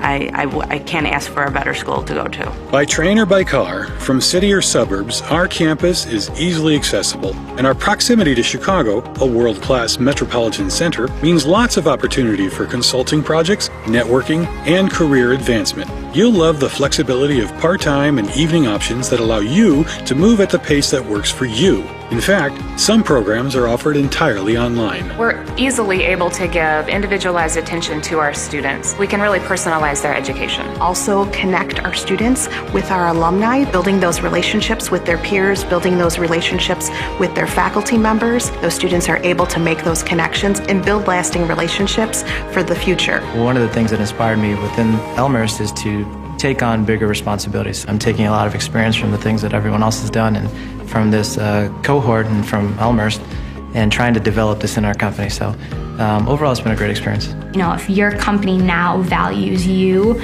just wait until after you go through the full program. There's absolutely no way I would be able to do what I'm doing now without this program.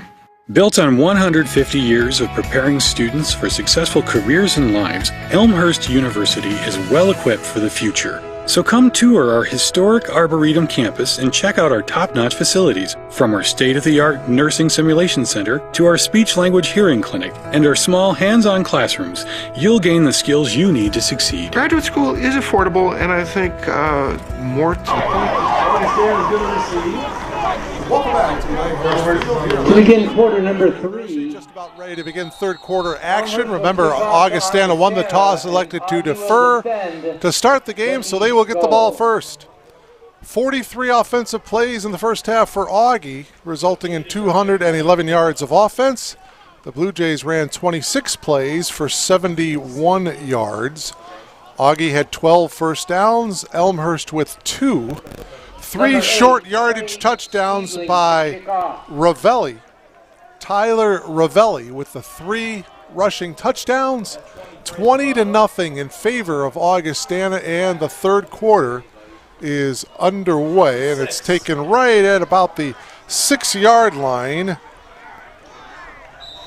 Eric Mistack, and Mistack on the return, right at the 30-yard line.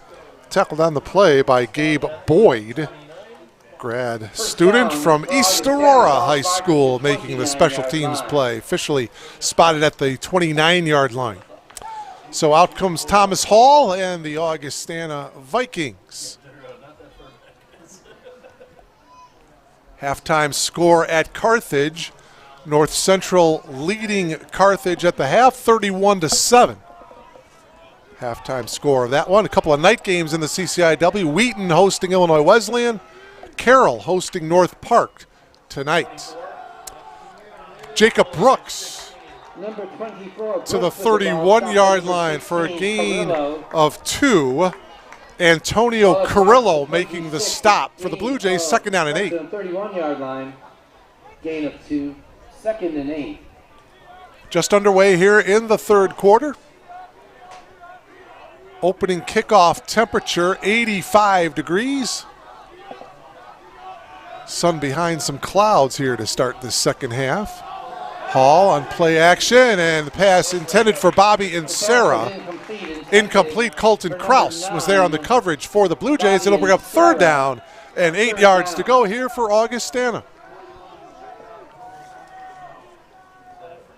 Again, next week, the Vikings will be at home against the Wheaton Thunder. That'll be a night game at Lindbergh Stadium.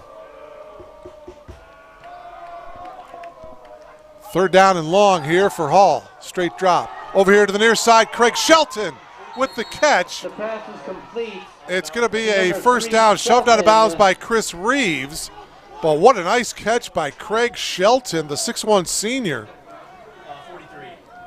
And the ball is all the way at the Blue Jay 40-yard line. Here's another look at it here. You see Shelton getting a step on Reeves. Good concentration, over the shoulder catch, all the way to the Blue Jay 40-yard line.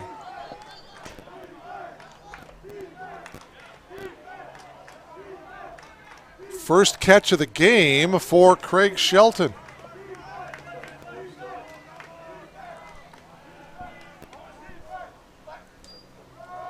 Back to the ground, it's Jacob Brooks. And Brooks will get to the 34-yard line, a gain of 6. It'll be 2nd down and 4. Bryce Gable was there on the stop. Gain of 6, second down. A lot of balance, boy. A lot of different backs, a lot of different receivers utilized by Thomas Hall and Augustana. Again, the normal starting quarterback for the Vikings, Cole Barjois, out with a wrist injury. He will not play today. They expect him to play next week at home against the Thunder of Wheaton. Whoa, Hall decided to go sidearm on that one, but Bryce Gable deflected that one. Bryce continuing his fine play here this afternoon. It'll bring up 3rd down and 4. So Augustana now facing a 3rd down and 4. Can the Blue Jays hold again? Augie needs to get to the 30-yard line to pick up the first. And Sarah all the way down to the bottom of your monitor. 3rd down and 4. Hall has Sarah, and Sarah makes a move, sidesteps a defender, and gets tackled at the 20-yard line.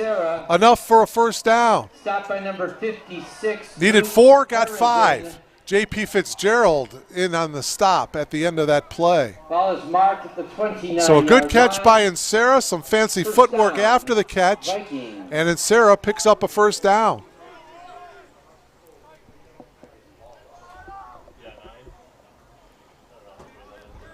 Insera in the first half had 6 catches for 51 yards. Hall, by the way, in the first half, tell you about his numbers in just a second as he goes deep over the middle. He's got his man Gorkin, touchdown. 29-yard touchdown pass from Thomas Hall to Ian Gorkin. For Gorkin, his 2nd catch of the afternoon. And it's now 26-0. Nice little crossing pattern that time by Gorkin. 4th touchdown of the afternoon for Augustana, and now for the extra point, it'll be Sidney Maroon.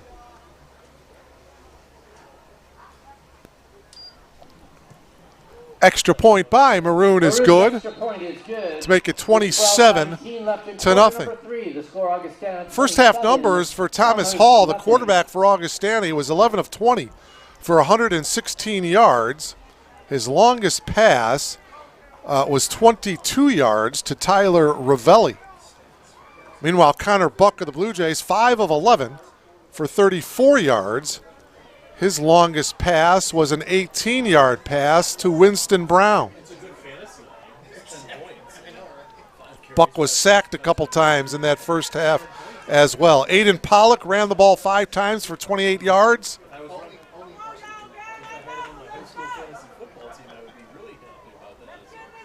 The Blue Jays 0 of 8 on 3rd down conversions in that first half. Augustana was 3 of 8 on 3rd downs in that first half. 4 penalties for Elmhurst, 2 penalties for Augustana in that first half. So 3rd down conversions for Elmhurst, if you go all the way back to their first game and the first half of this game, they are a combined 1 for 21 on 3rd down conversions. Cavallo on the return. Cavallo has some room. Julian looking to get to the corner. He cannot get there, and he will get tackled at the 30-yard line. But still a pretty good return by Julian Cavallo to give the Blue Jays decent field position to start this drive. First down for the Blue Jays. Ball's marked at the 31-yard line. Ball officially spotted at the 31. Connor Buck trots out for the Blue Jays.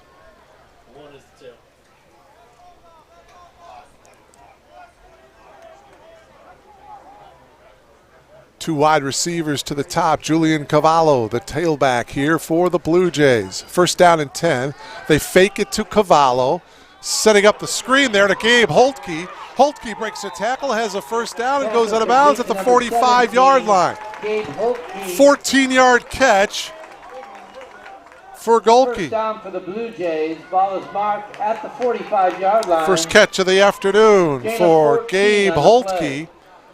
And it's a first down for the Blue Jays. Just the third first down of the game for Elmhurst University here. 1st and 10 for their own 45-yard line. Again, Cavallo, the tailback. They're going to give it to Julian this time. And he may have gotten a yard on forward progress to the 46. Aaron Lopez was there on the stop, the junior defensive tackle. 1 yard pickup by Cavallo, 2nd and 9.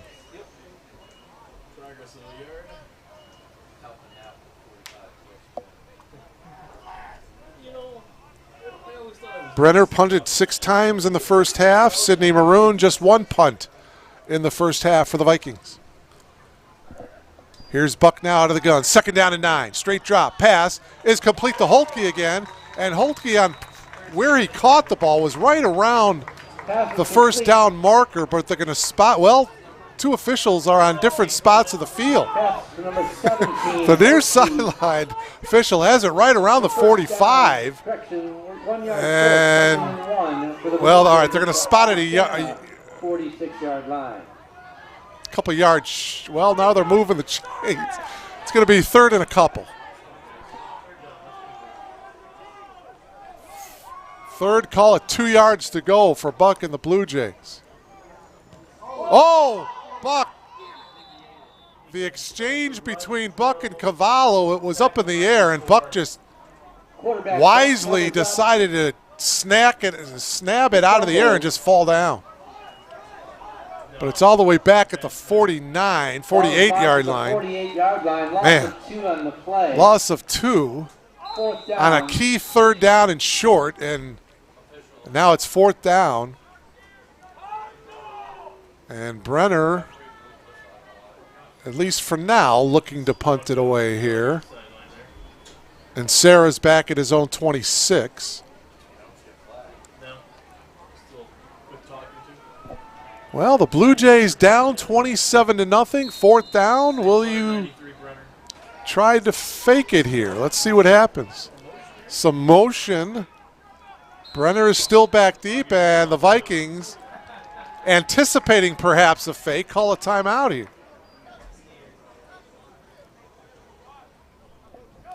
9 minutes and 53 seconds left to play here in this 3rd quarter. We thank you for logging on to BlueJayTV.com. 3rd quarter action here. The CCIW conference opener. The Blue Jays of Elmhurst University taking on the visiting Vikings of Augustana. Well, Insera was back deep. Augie called a timeout. Now they've got a different man back deep. That's Johnny Breeden, number 26. So we'll see how the Blue Jays work it here. Brenner again, the punter. And the Blue Jays in their punt formation here.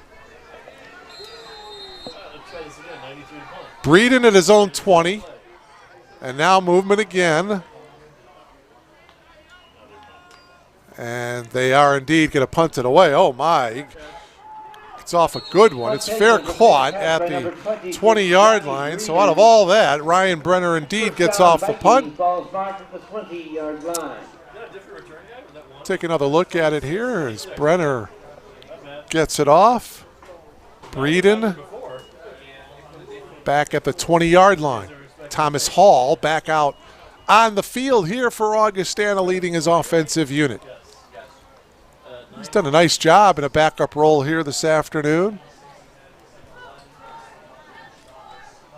Replacing Cole Barjois. Barjois out of Algonquin. Went to Jacobs High School, out with a wrist injury. Jacobs, by the way, beat Prairie Ridge last night. Jacobs now 4-0 on the high school level. Going to hand the ball off. This is Mike DeGioa. DeGioa, the ball carrier. And DeGioa gets tackled by Jake Masco Gain of 1. for a gain of 1. Ball spotted at the 21-yard line. 2nd down and 9 here for Augustana. 9:20 to play here in this third quarter. Augie shutting out the Blue Jays here, 27-0. Hall drops pass, complete to Craig Shelton. Number 3, Shelton. There's a flag on the play. Incomplete, but there is a penalty marker down.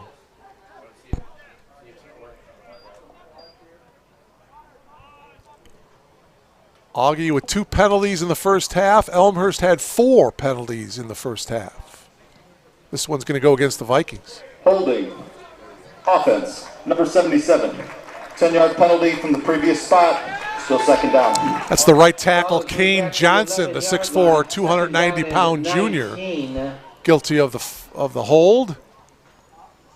So the ball back to the 11-yard line.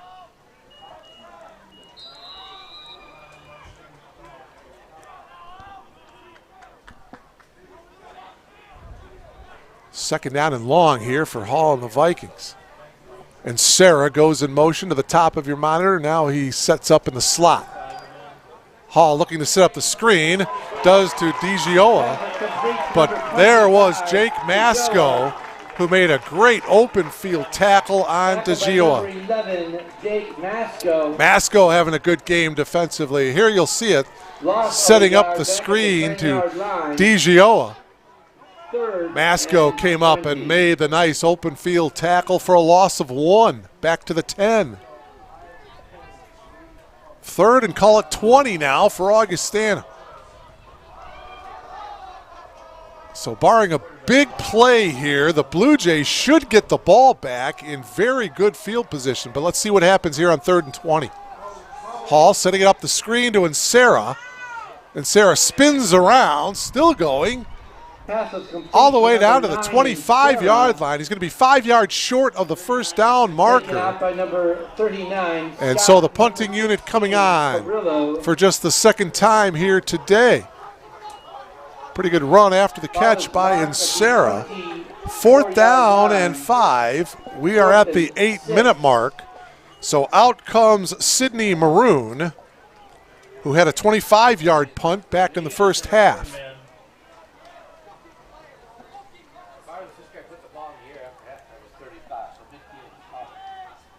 Again, a crosswind coming out of the south from the bottom of, wow, a high punt. Fair caught back at the 33-yard line, so actually the 34-yard line.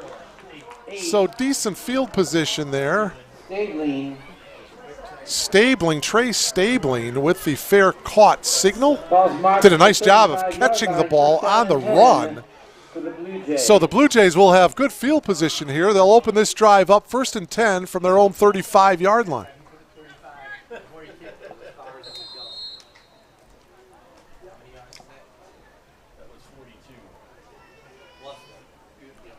Aiden Pollock in there at the tailback position currently for the Blue Jays. 1st and 10 from their own 35-yard line. Buck. Straight drop, looking deep over the middle. Got his man, pass is complete to Trey Stabling. All the way down to the 12. Frank Giamarewski was there to make the touchdown saving tackle. Trey Stabling with the catch. The grad student from Delaware, Ohio. Biggest play of the afternoon. Ball at the 12, 53-yard pass play from Buck to Stabling. Blue Jays threatening here in the red zone, looking for their first points of the season. Oh, incomplete, intended for the big tight end, Hayden Beck. One of the 4 captains on this Blue Jay team. Beck lost his towel. It'll be 2nd down and 10 from the 12.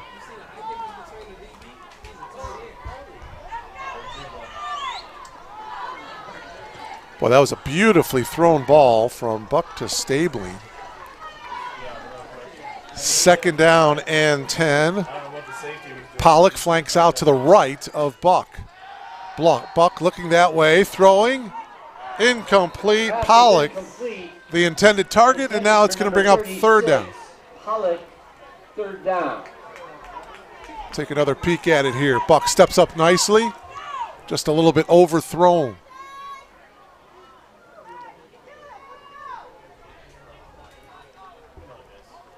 Right now you're looking at about a 29-yard field goal attempt. Blue Jays certainly want 6 out of this, though. Facing a 3rd down and 10 from the 12.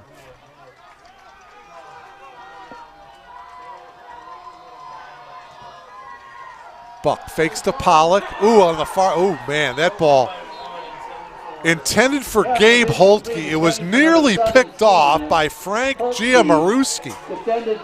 And Frank, if he would have picked this off, Holtke was the only man that would have stopped him from returning it to the end zone. 4th down. Well, Brenner is going to hold it here now. Isaac Ochoa, the junior, is in for a 29-yard field goal attempt. Brenner holding at the 19-yard line. Isaac Ochoa, the junior, out of Maine West, for the first points of the year, and it's good. So there you have it. 29-yard field goal attempt is good by Isaac Ochoa. With 6 minutes and 49 seconds left to play here in the third, the Blue Jays are on the board, 27-3. Nice hold by Brenner. Ochoa, nicely done. And the Blue Jays are on the board. Of course, the big play there, the big pass from Connor Buck, 53 yards to Trey Stabling.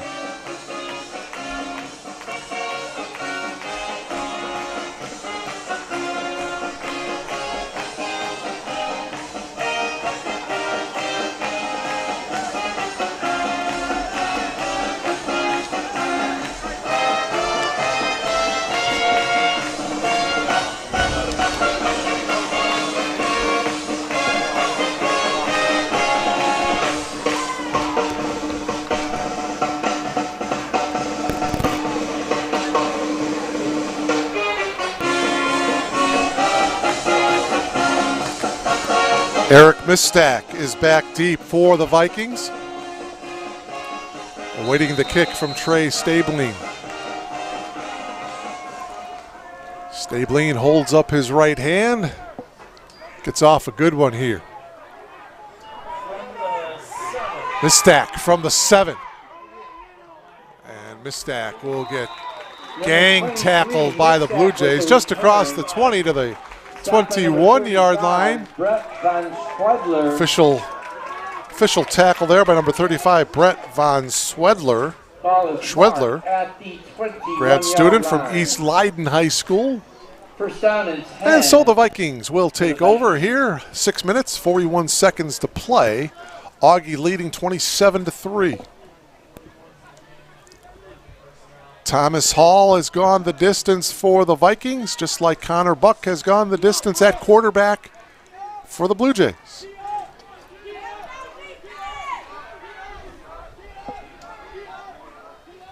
Hall working out of the gun. 1st and 10 from their own 21-yard line. Quick hit to the far side to Jordan Vesey, 6'1" senior wide receiver with the catch, and gets tackled at the 28-yard line. 7-yard catch. 2nd down and 3 yards to go. Ball at the 28-yard line.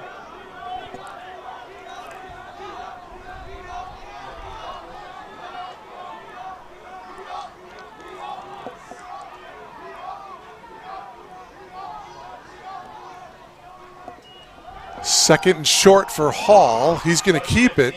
Quarterback keeper breaks a couple of tackles, still going across the 35, and he will pick up a first down all the way to the 37, picks up 9, and gets a first down. Big guy, 6'8", 240-pounder junior out of Metamora, Thomas Hall. Big body. 1st and 10, Vikings from their own 37.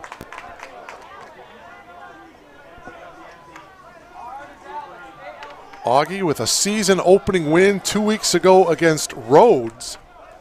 34-28. Rhodes with a couple of touchdowns in the fourth quarter to make that ball game a bit interesting. But Augie won that one 34-28. This pass complete and a tackle at the 40-yard line for a gain of 3. Ball's marked at the 40-yard line. Ben Ludlum with the catch. 2nd down and 7. Ball right at the 40-yard line for Augustana. 5.5 minutes left here in the third.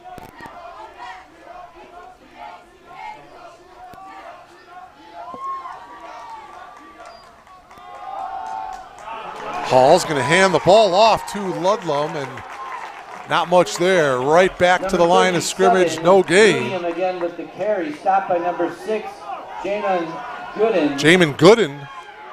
Ball's at the 40-yard line, no gain. There to make the stop, 2nd down, or check that, yeah, 3rd down. Now for Augie. 3rd and 7, they need to get to their own 47.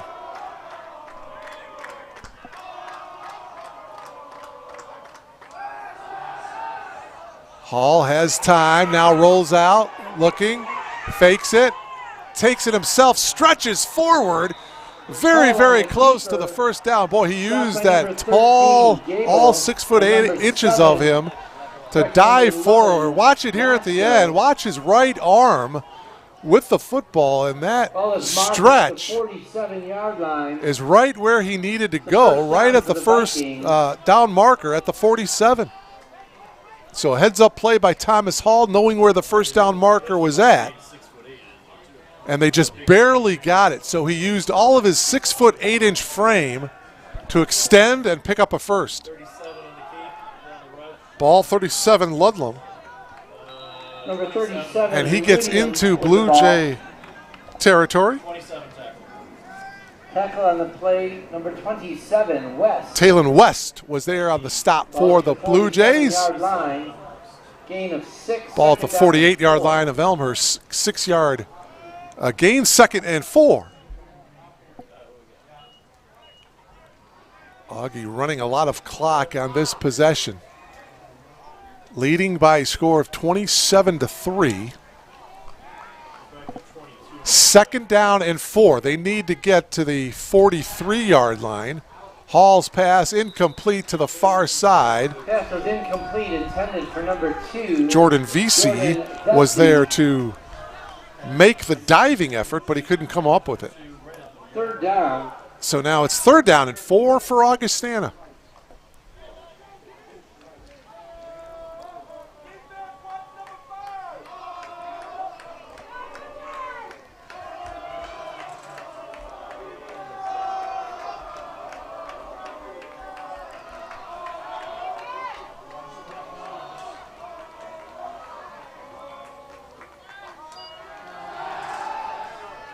Hall with the pass, that one incomplete, intended for Jordan Vesey.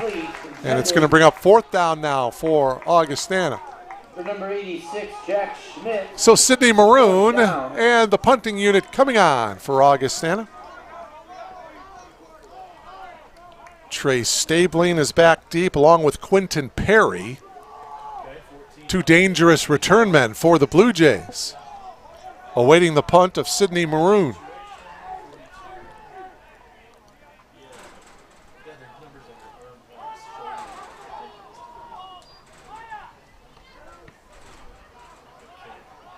Good kick, high, short kick, takes an Augie bounce.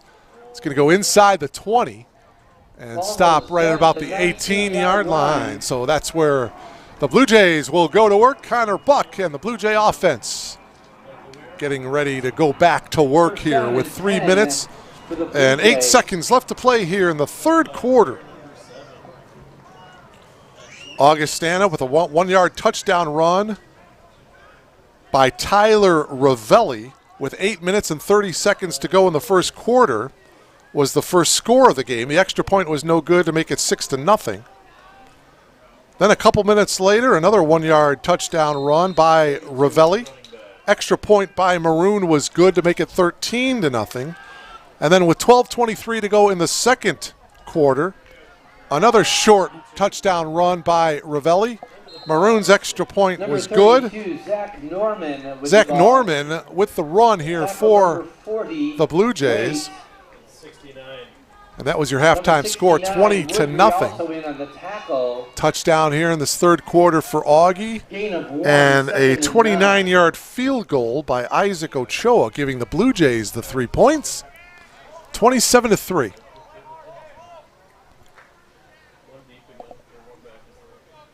One-yard pickup by Norman, 2nd and 9.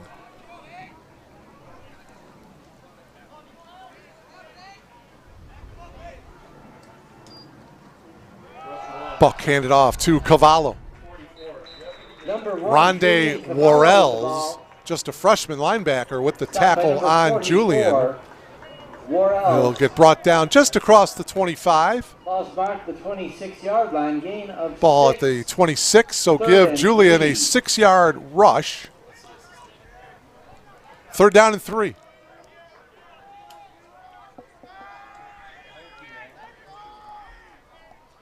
Under 2 minutes remaining here in this third quarter. Give to Cavallo, 3rd down and 3. And he will have the first down as he gets to the 30-yard line. So needed 3, picked up 4.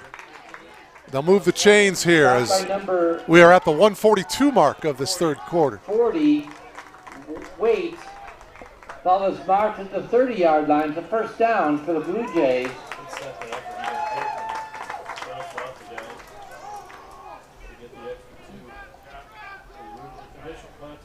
Blue Jays from their own 30-yard line. Buck, play action, going to the far side deep, well overthrown. Max McCarville was the intended receiver, the sophomore from Kenosha. Second down. Brings up 2nd down and 10. Take another look on the far side, overthrown. 2nd and 10 for Connor Buck and the Blue Jays here.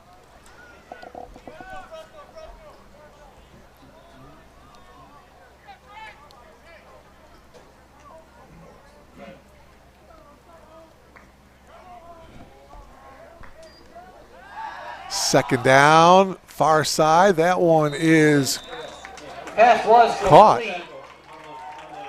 Nice catch by Max McCarville. Number Diving 4, effort. Great job of McCarville staying with in the catch. bounds as he catches it at the 35-yard line. It's a 5-yard catch 35-yard line, gain by of Max 5, McCarville. 3rd down and 5. It's going to bring up 3rd down and 5. Under a minute left here in the third quarter. And after this game, the Blue Jays will be on the road at North Central, Benedetti Worley Stadium, to take on the #1 ranked team in the country, the Cardinals of North Central College, next Saturday in Naperville. That's a 1 o'clock kickoff. Across the middle, that's Hayden Beck, the big tight end. And he'll have a first down all the way down to the 40-yard line. Boy, that's something the Blue Jays need to do. They have to get the ball into the hands of their big tight end, Hayden Beck. Tackled at the end there by Nick Harper. 1st and 10 for the Blue Jays. Hayden Beck, one of the 4 captains on this Blue Jays squad, the only offensive captain. The other 3, Bryce Gable, Colton Kraus, Jeremy Innes. And that will be the final play, the final seconds of the third quarter winding down. And that will do it. 3 quarters in the books here from Langhorse Field. It's the visiting Vikings of Augustana leading by a score of 27-3 as you are logged on to BlueJayTV.com.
Welcome back to Langhorst Field.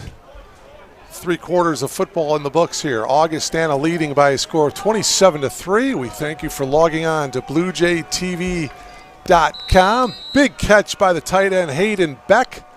And it's 1st and 10 Blue Jays from the Viking 40-yard line. Buck's going to hand it off to Julian Cavallo. And Cavallo with just a power run straight up the middle. He will pick up 5. Good yardage on 1st down. Julian lost the ball, but it was well after he was marked down. Actually going to give him 4 as they bring it back to the 36. So 2nd and 6 for Cavallo and the Blue Jays. Just underway here in the 4th quarter. Buck and the Blue Jay offense. Last year, the Blue Jays averaged just under 11 points per game. Buck's going to go to the air here to the near side. And did he stay in bounds? Boy, really nice job by Gabe Holtke to keep his feet in bounds. And now the 2 officials are going to talk things over. Oh, they're saying he was out. Saying he was out of bounds. We were sort of blocked by the guys on the sideline. Let's take another look at it here. Boy, that's twice now that Holtke made a nice catch, but he was marked out of bounds.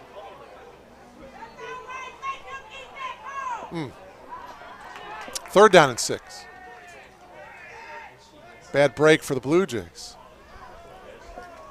3rd down, 6 yards to go. They need to get to the 30-yard line. See if they can get the tight end, Hayden Beck, in some space here on 3rd down and 6.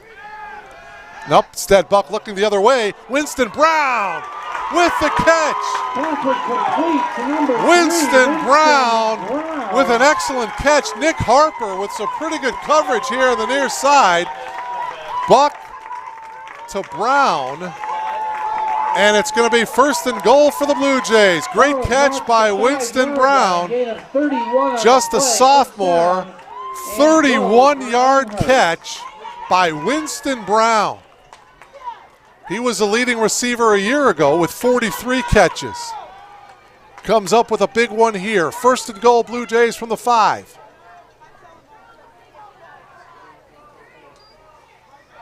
Buck's going to give it to Cavallo. Cavallo bounces it out, now brings it back inside. Down to about the 2. 2-yard line, gain of 3. 3 yards on the play. Rondé Worrells, the freshman linebacker, made the stop. 2nd and goal, Blue Jays from the 2. Cavallo just to the right of Buck. They give it to Julian. Straight up the middle. He's close to the end zone. Line judge comes racing in, and he's short. He's about at the half-yard line, where it's going to bring up 3rd down and goal at the half-yard line. Buck out of the gun. Buck's going to hand it off. Cavallo dives into the end zone for the touchdown. I had to wait for the official to make the official signal, and a 1-foot touchdown run by Julian Cavallo, and the first touchdown of the year for the Blue Jays.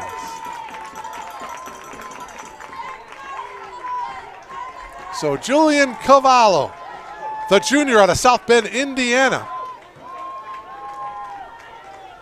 with officially a 1-yard touchdown run off of left tackle. And now Ochoa is in for the extra point attempt. 27-9, and now the extra point by Ochoa makes it 27-10. By Isaac Ochoa with 12:32. So 12:32 remaining here in this one. 27-10. In favor of Augustana. Of course, the big play was that pass from Buck to Winston Brown all the way down to the 5-yard line, a 31-yard pass play from Buck to Brown.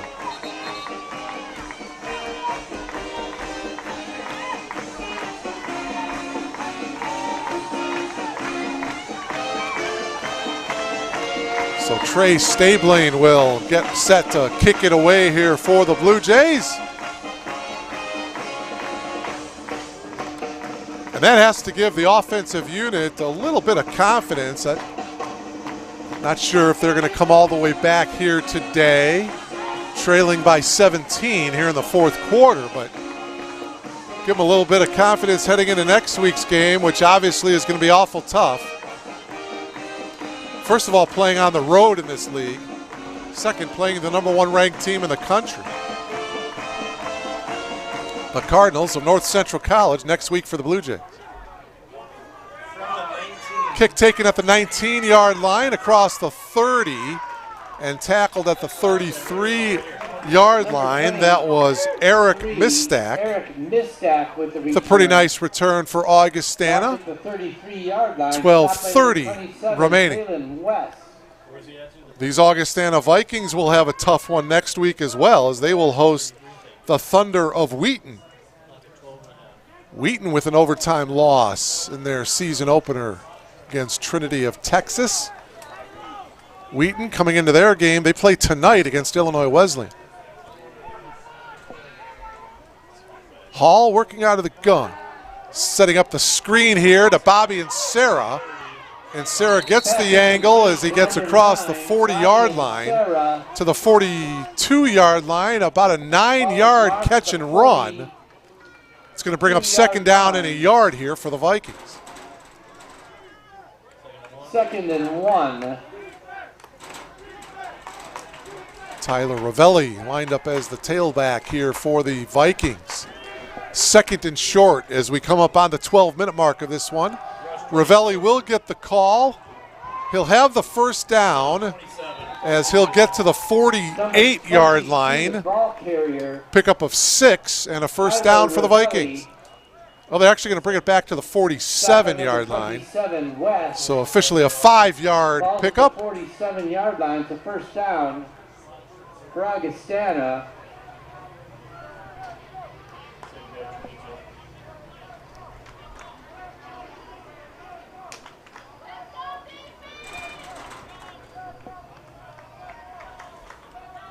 Hall using a lot of the play clock at 10.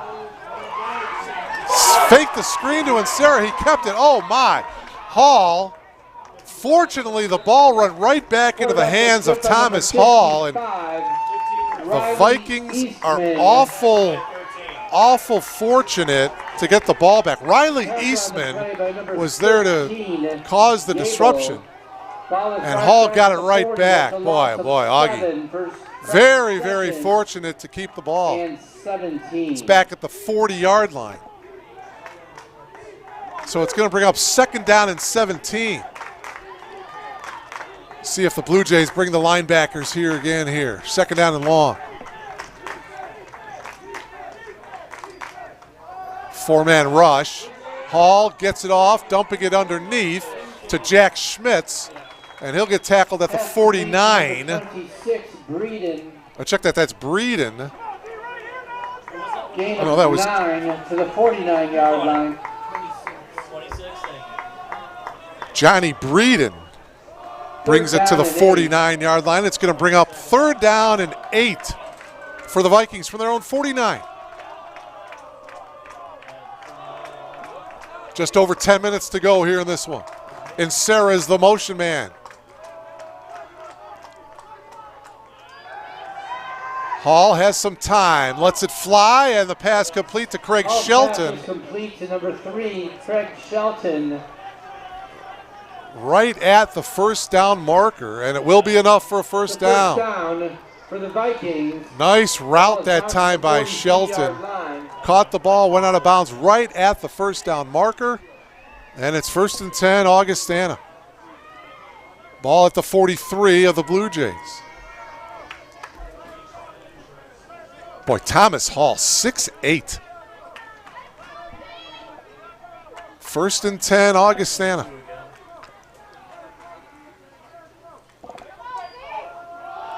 Going to keep it on the ground. Ravelli to the far side. He could go all the way. Ravelli looking for his 4th touchdown of the afternoon, and he's got it. Number 22, Tyler Ravelli. 43-yard touchdown run by Tyler Ravelli.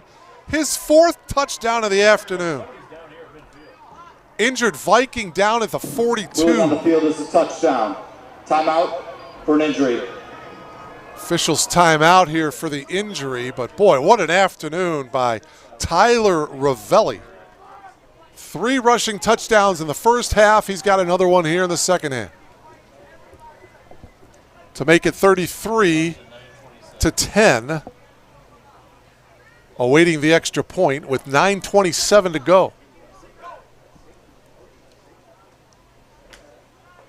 Hasn't been too many injuries in this ball game, thankfully.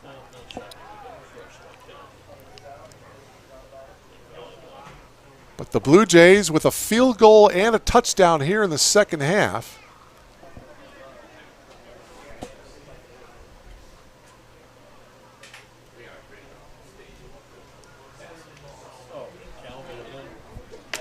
Viking player is still down. Okay, that's number 41 for Augustana.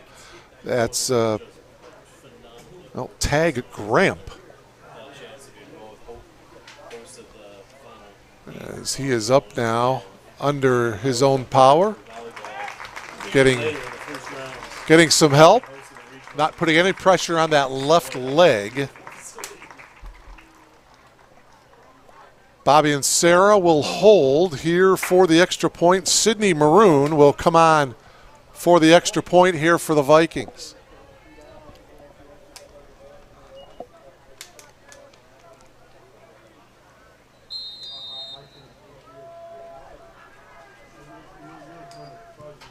And the extra point by Maroon is good to make it 34-10 on a very comfortable afternoon here in Elmhurst, Illinois. Elmhurst 10. Cloudy now. The sun was shining to start the game. 85 degrees at kickoff. But a very comfortable afternoon right now. Augustana leading comfortably, 34-10.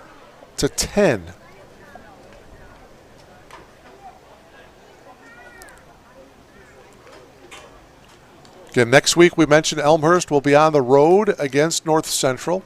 North Park will be at Milliken next week. Wash U will be at Carthage. Carroll will be at Illinois Wesleyan, and these Augustana Vikings will be hosting the Wheaton Thunder next week. So another exciting slate of CCIW football next week.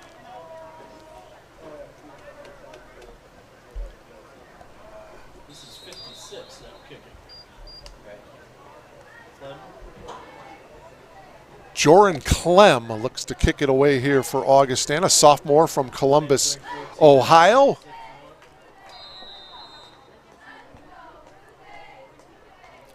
Quentin Perry back deep. He's had a couple of nice returns today. And it looks like it'll be Perry once again. Oh, he loses it. Oh, and it goes out of bounds. And Perry may have hurt his right leg. Boy, it looked like it just went through his hands. And it's going to go out of bounds. Take another look at it here as the ball goes out at the 1 yard line. That may have been one of those things where Quentin was looking ahead and perhaps took his eye off the ball. But unfortunately, it goes out of bounds at the 1, and so that's where the Blue Jays are going to have to set up shop here with 9:26 to go here in the game.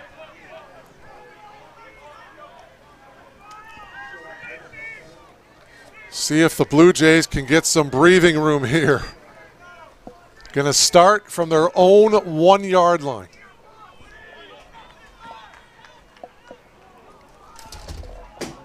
Oops. Connor Buck, 1st and 10 from their own 1.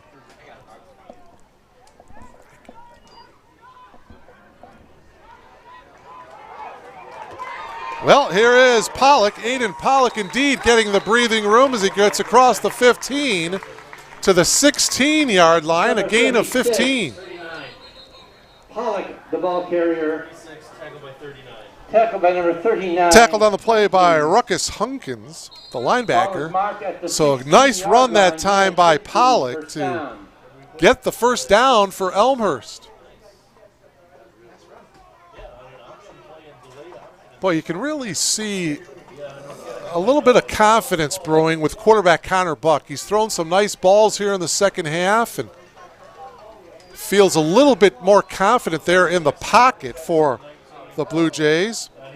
Jacob Cockrell, the catch for the Blue Jays, gets across the 20 to the 21. It'll be a gain of 5.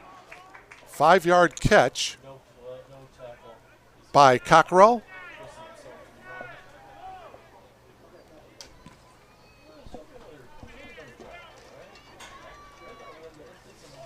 Manageable down and distance here for the Blue Jays. 2nd and 5 here from their own 21-yard line. Buck to the air here to the near side, off the fingertip of Cockrell. Tried to one-hand that one. It went off his right hand. Take another look at the out pattern there, and incomplete. Coverage there, DJ Higgins, senior from Odessa, Florida. Brings up 3rd down and 5.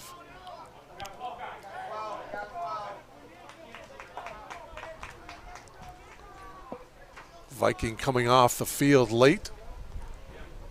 3rd down, 5 here for the Blue Jays. Buck looking to his right, goes across the middle that time to his tight end. That's Hayden Beck, and he will have the first down across the 35. Nick Harper was there to make the tackle, but another first down for the Blue Jays. Hayden Beck, the 6'4", 220-pound tight end. Ball at the 36-yard line here. Under the 8-minute mark here.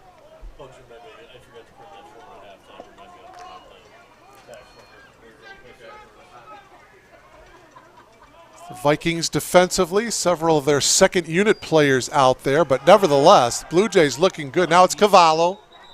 Not much running room there. May have gotten back to the line of scrimmage. No gain on the play. Cole Romano, number 92, was in on the tackle. Well, they're giving Julian a yard on that play. So 2nd and 9 here for the Blue Jays as we approach the 7-minute mark of this one.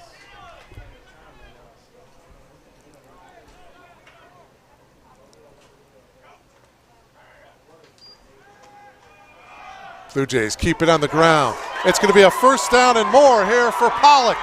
Pollock with a stiff arm, and it goes out of bounds inside the 20. And the Blue Jays are in the red zone. A fine run by Aiden Pollock, the freshman. Back out of bounds by number 13. See Pollock break a tackle there, get through the first level, and now he is off and running. A nice little stiff arm right there on Vincent D'Orazio. And it's going to be 1st and 10 Blue Jays from the 19. So Aiden Pollock looking to perhaps get into the starting lineup at tailback. He's had some fine runs today. They fake it to Pollock. Instead, they pass it to Cockrell, and Cockrell gets it to the 4. 15-yard pass play from Buck to Cockrell. And the Blue Jays moving down the field. 1st and goal, Blue Jays from the 4. Just over 6 minutes remaining here. Connor Buck looking impressive on this drive. Buck's going to hand it off here to Pollock. Pollock bounces off a tackle.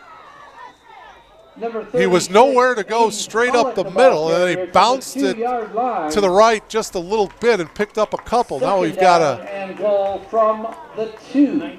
Injured Blue Jay slowly getting up. With 79, that's Larson Lovelace, the starting left guard, coming up slowly. 2nd and goal here for Buck and the Blue Jays. Buck behind his receiver. Incomplete, intended for number 17. Holtke the intended target, but that throw was well behind Gabe, and it's going to be 3rd and goal now.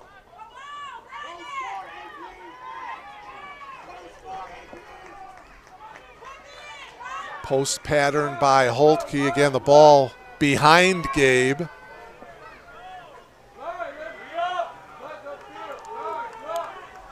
Aiden Gatenby, number 81, is at the far right-hand top of your monitor. 3rd and goal for Buck and the Blue Jays from the 2. Buck looking to his left, into the end zone, touchdown! Touchdown, Blue Jays! That's number 83, R.J. Anderson, the 6'2 junior tight end out of Algonquin. Played at Jacobs High School. 2-yard touchdown pass from Buck to Anderson. Second touchdown of the second half here for the Blue Jays. In for the extra point, Isaac Ochoa. Oh, it hits the left upright, no good. Wasn't the best of snaps. Brenner did all he could to set it down for Ochoa, but Ochoa hits it off the left upright. There's a tail end of that touchdown pass from Buck to Anderson, and it's 34-16 with 5 minutes and 18 seconds to go in the game. So after trailing 20-0 at halftime, the Blue Jays putting up 16 here in the second half. And at times look very good offensively. 2 touchdowns and a field goal here in the second half for the Blue Jays. 34-16.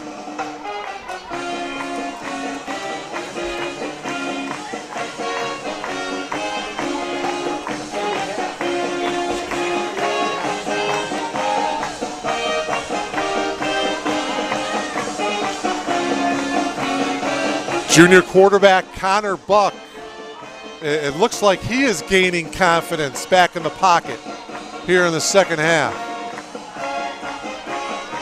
And it looks like the Blue Jays setting up for an onside kick attempt here. Trey Stabling, there it is. It did go 10 yards, but the Vikings have covered up nicely on it. Ball was covered by number 6.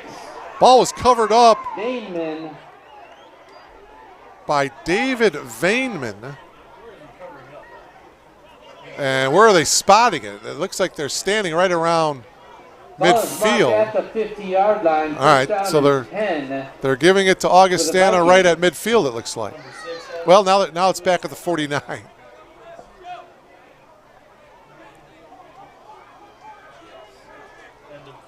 Vikings ball from their own 49-yard line with just over 5 minutes remaining. Blue Jays do have 2 timeouts left. Vikings with all 3 of their timeouts left here. Hall is going to hand it off here to DiGioia. DiGioia will get to the 46-yard line. He'll pick up 5 on the play. 2nd down and 5. And limping off the field, it looks like Jeremy Innes. Oh boy, that's not good to see. Jeremy going down on his back here once he got out of bounds here to the sideline. The trainer's attending to his left leg. Let's hope that that's just a cramp situation. Jeremy, one of the 4 captains on this Blue Jay team, valuable member of that defensive secondary.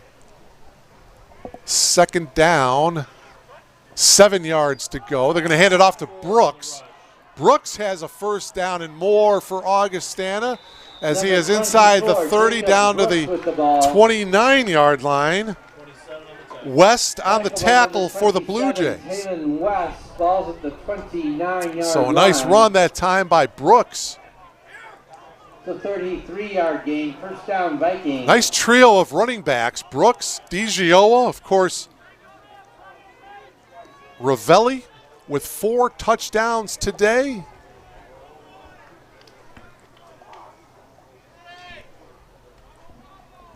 First and 10 Vikings from the Blue Jay 29-yard line.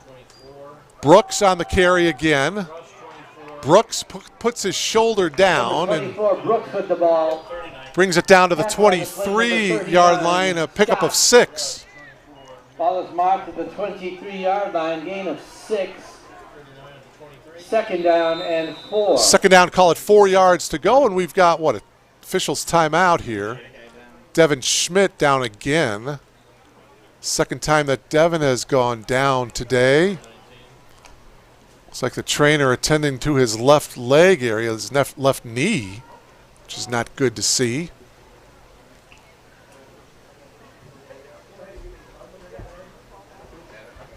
We thank you for logging on to BlueJayTV.com. Mark Kruger along with Dennis Bergen. Executive producer of Sunrise.tv, Glenn Liljeberg.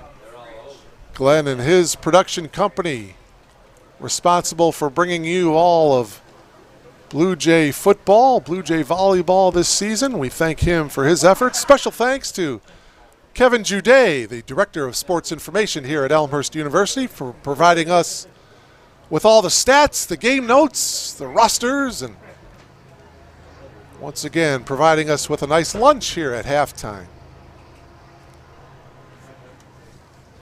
We thank Kevin and his crew.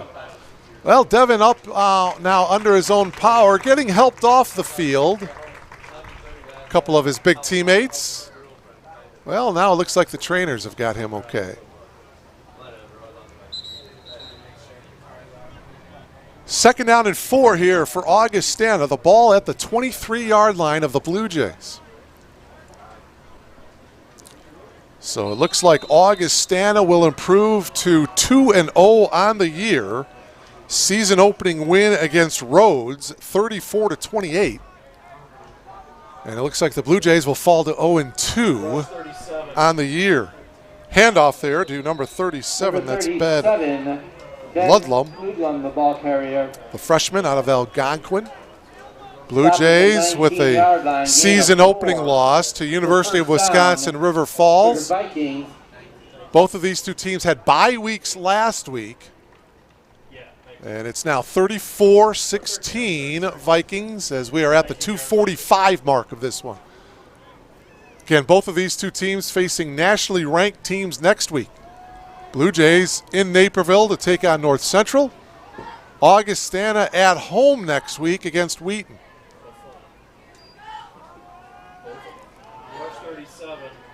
And the ball carrier is Ben Ludlum. Looks like they've got a new quarterback out there. That's Liam Crawley, 6'2 quarterback from Killdeer, Illinois. Went to Stevenson High School, so former Patriot is Liam Crawley.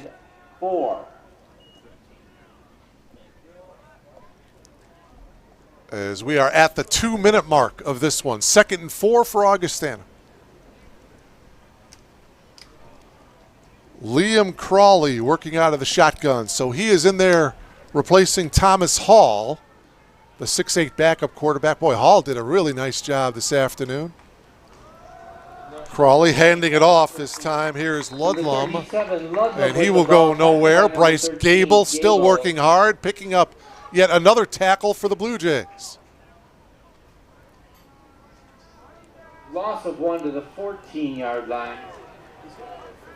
Ball back to the 14-yard line, so a loss officially of a yard. 3rd down, 5 yards to go for the Vikings. Ball at the 14-yard line. Crawley with 9 on the play clock. Under a minute remaining. Ludlum trying to get it to the outside, but he cannot get there. Bryce Gable, among others, was there to make the stop. West was there initially for the Blue Jays. And so now, 4th down and 5. Vikings can go for a manageable field goal here, or they may not even run a play here, as there's just a half a minute remaining in this game. 4th down and 3. Looks like they do have to run another play here, but Still have to, looks like they're going to burn a timeout here and decide what they're going to do. Play clock is down to 4. And there's the timeout. Timeout. Augustana. So just under 9 seconds to go in the game. A timeout taken by Augustana as they try to figure out what to do. It's a 4th down and 3. The ball at the Blue Jay 12-yard line. Augustana leading the game 34-16. Again, the next football game we will have for you here on BlueJayTV.com, not next week, but 2 weeks from today, when the month of October hits us. Can you believe that? October 1st, 2 weeks from today, the Blue Jays will take on Carthage here at Langhorse Field. That will be a 1 o'clock kickoff 2 weeks from today.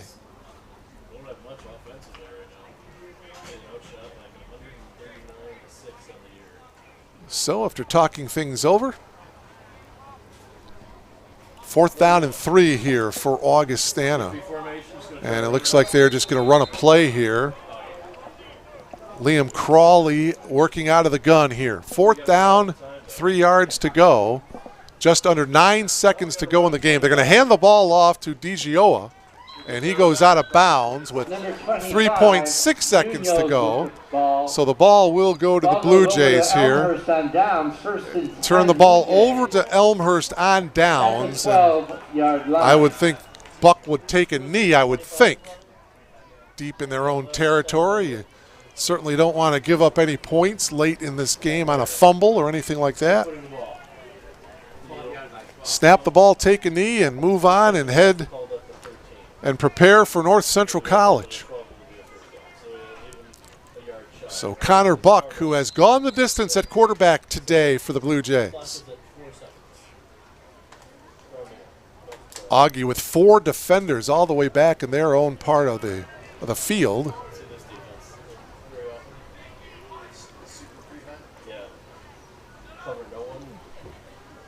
This is, you call a prevent defense. This is a ultra prevent defense. They are going to run the ball to Cavallo. Spins, still going. He's going to pick up a 1st down. Hurdles over a defender, and that will do it as the clock expires here at Langhorst Field. Augustana comes away with the road victory. The CCIW conference opener. Let's take a look at the tail end of that one by Cavallo, as the Vikings win the CCIW conference opener over the Blue Jays by a score of 34-16. So the Vikings now improved to 2-0, Blue Jays 0-2. So for Dennis Bergen, Mark Kruger saying so long from Langhorse Field here on the campus of Elmhurst University. Again, your final score, Augustana 34, Elmhurst 16. Enjoy the rest of your weekend. So long, everybody.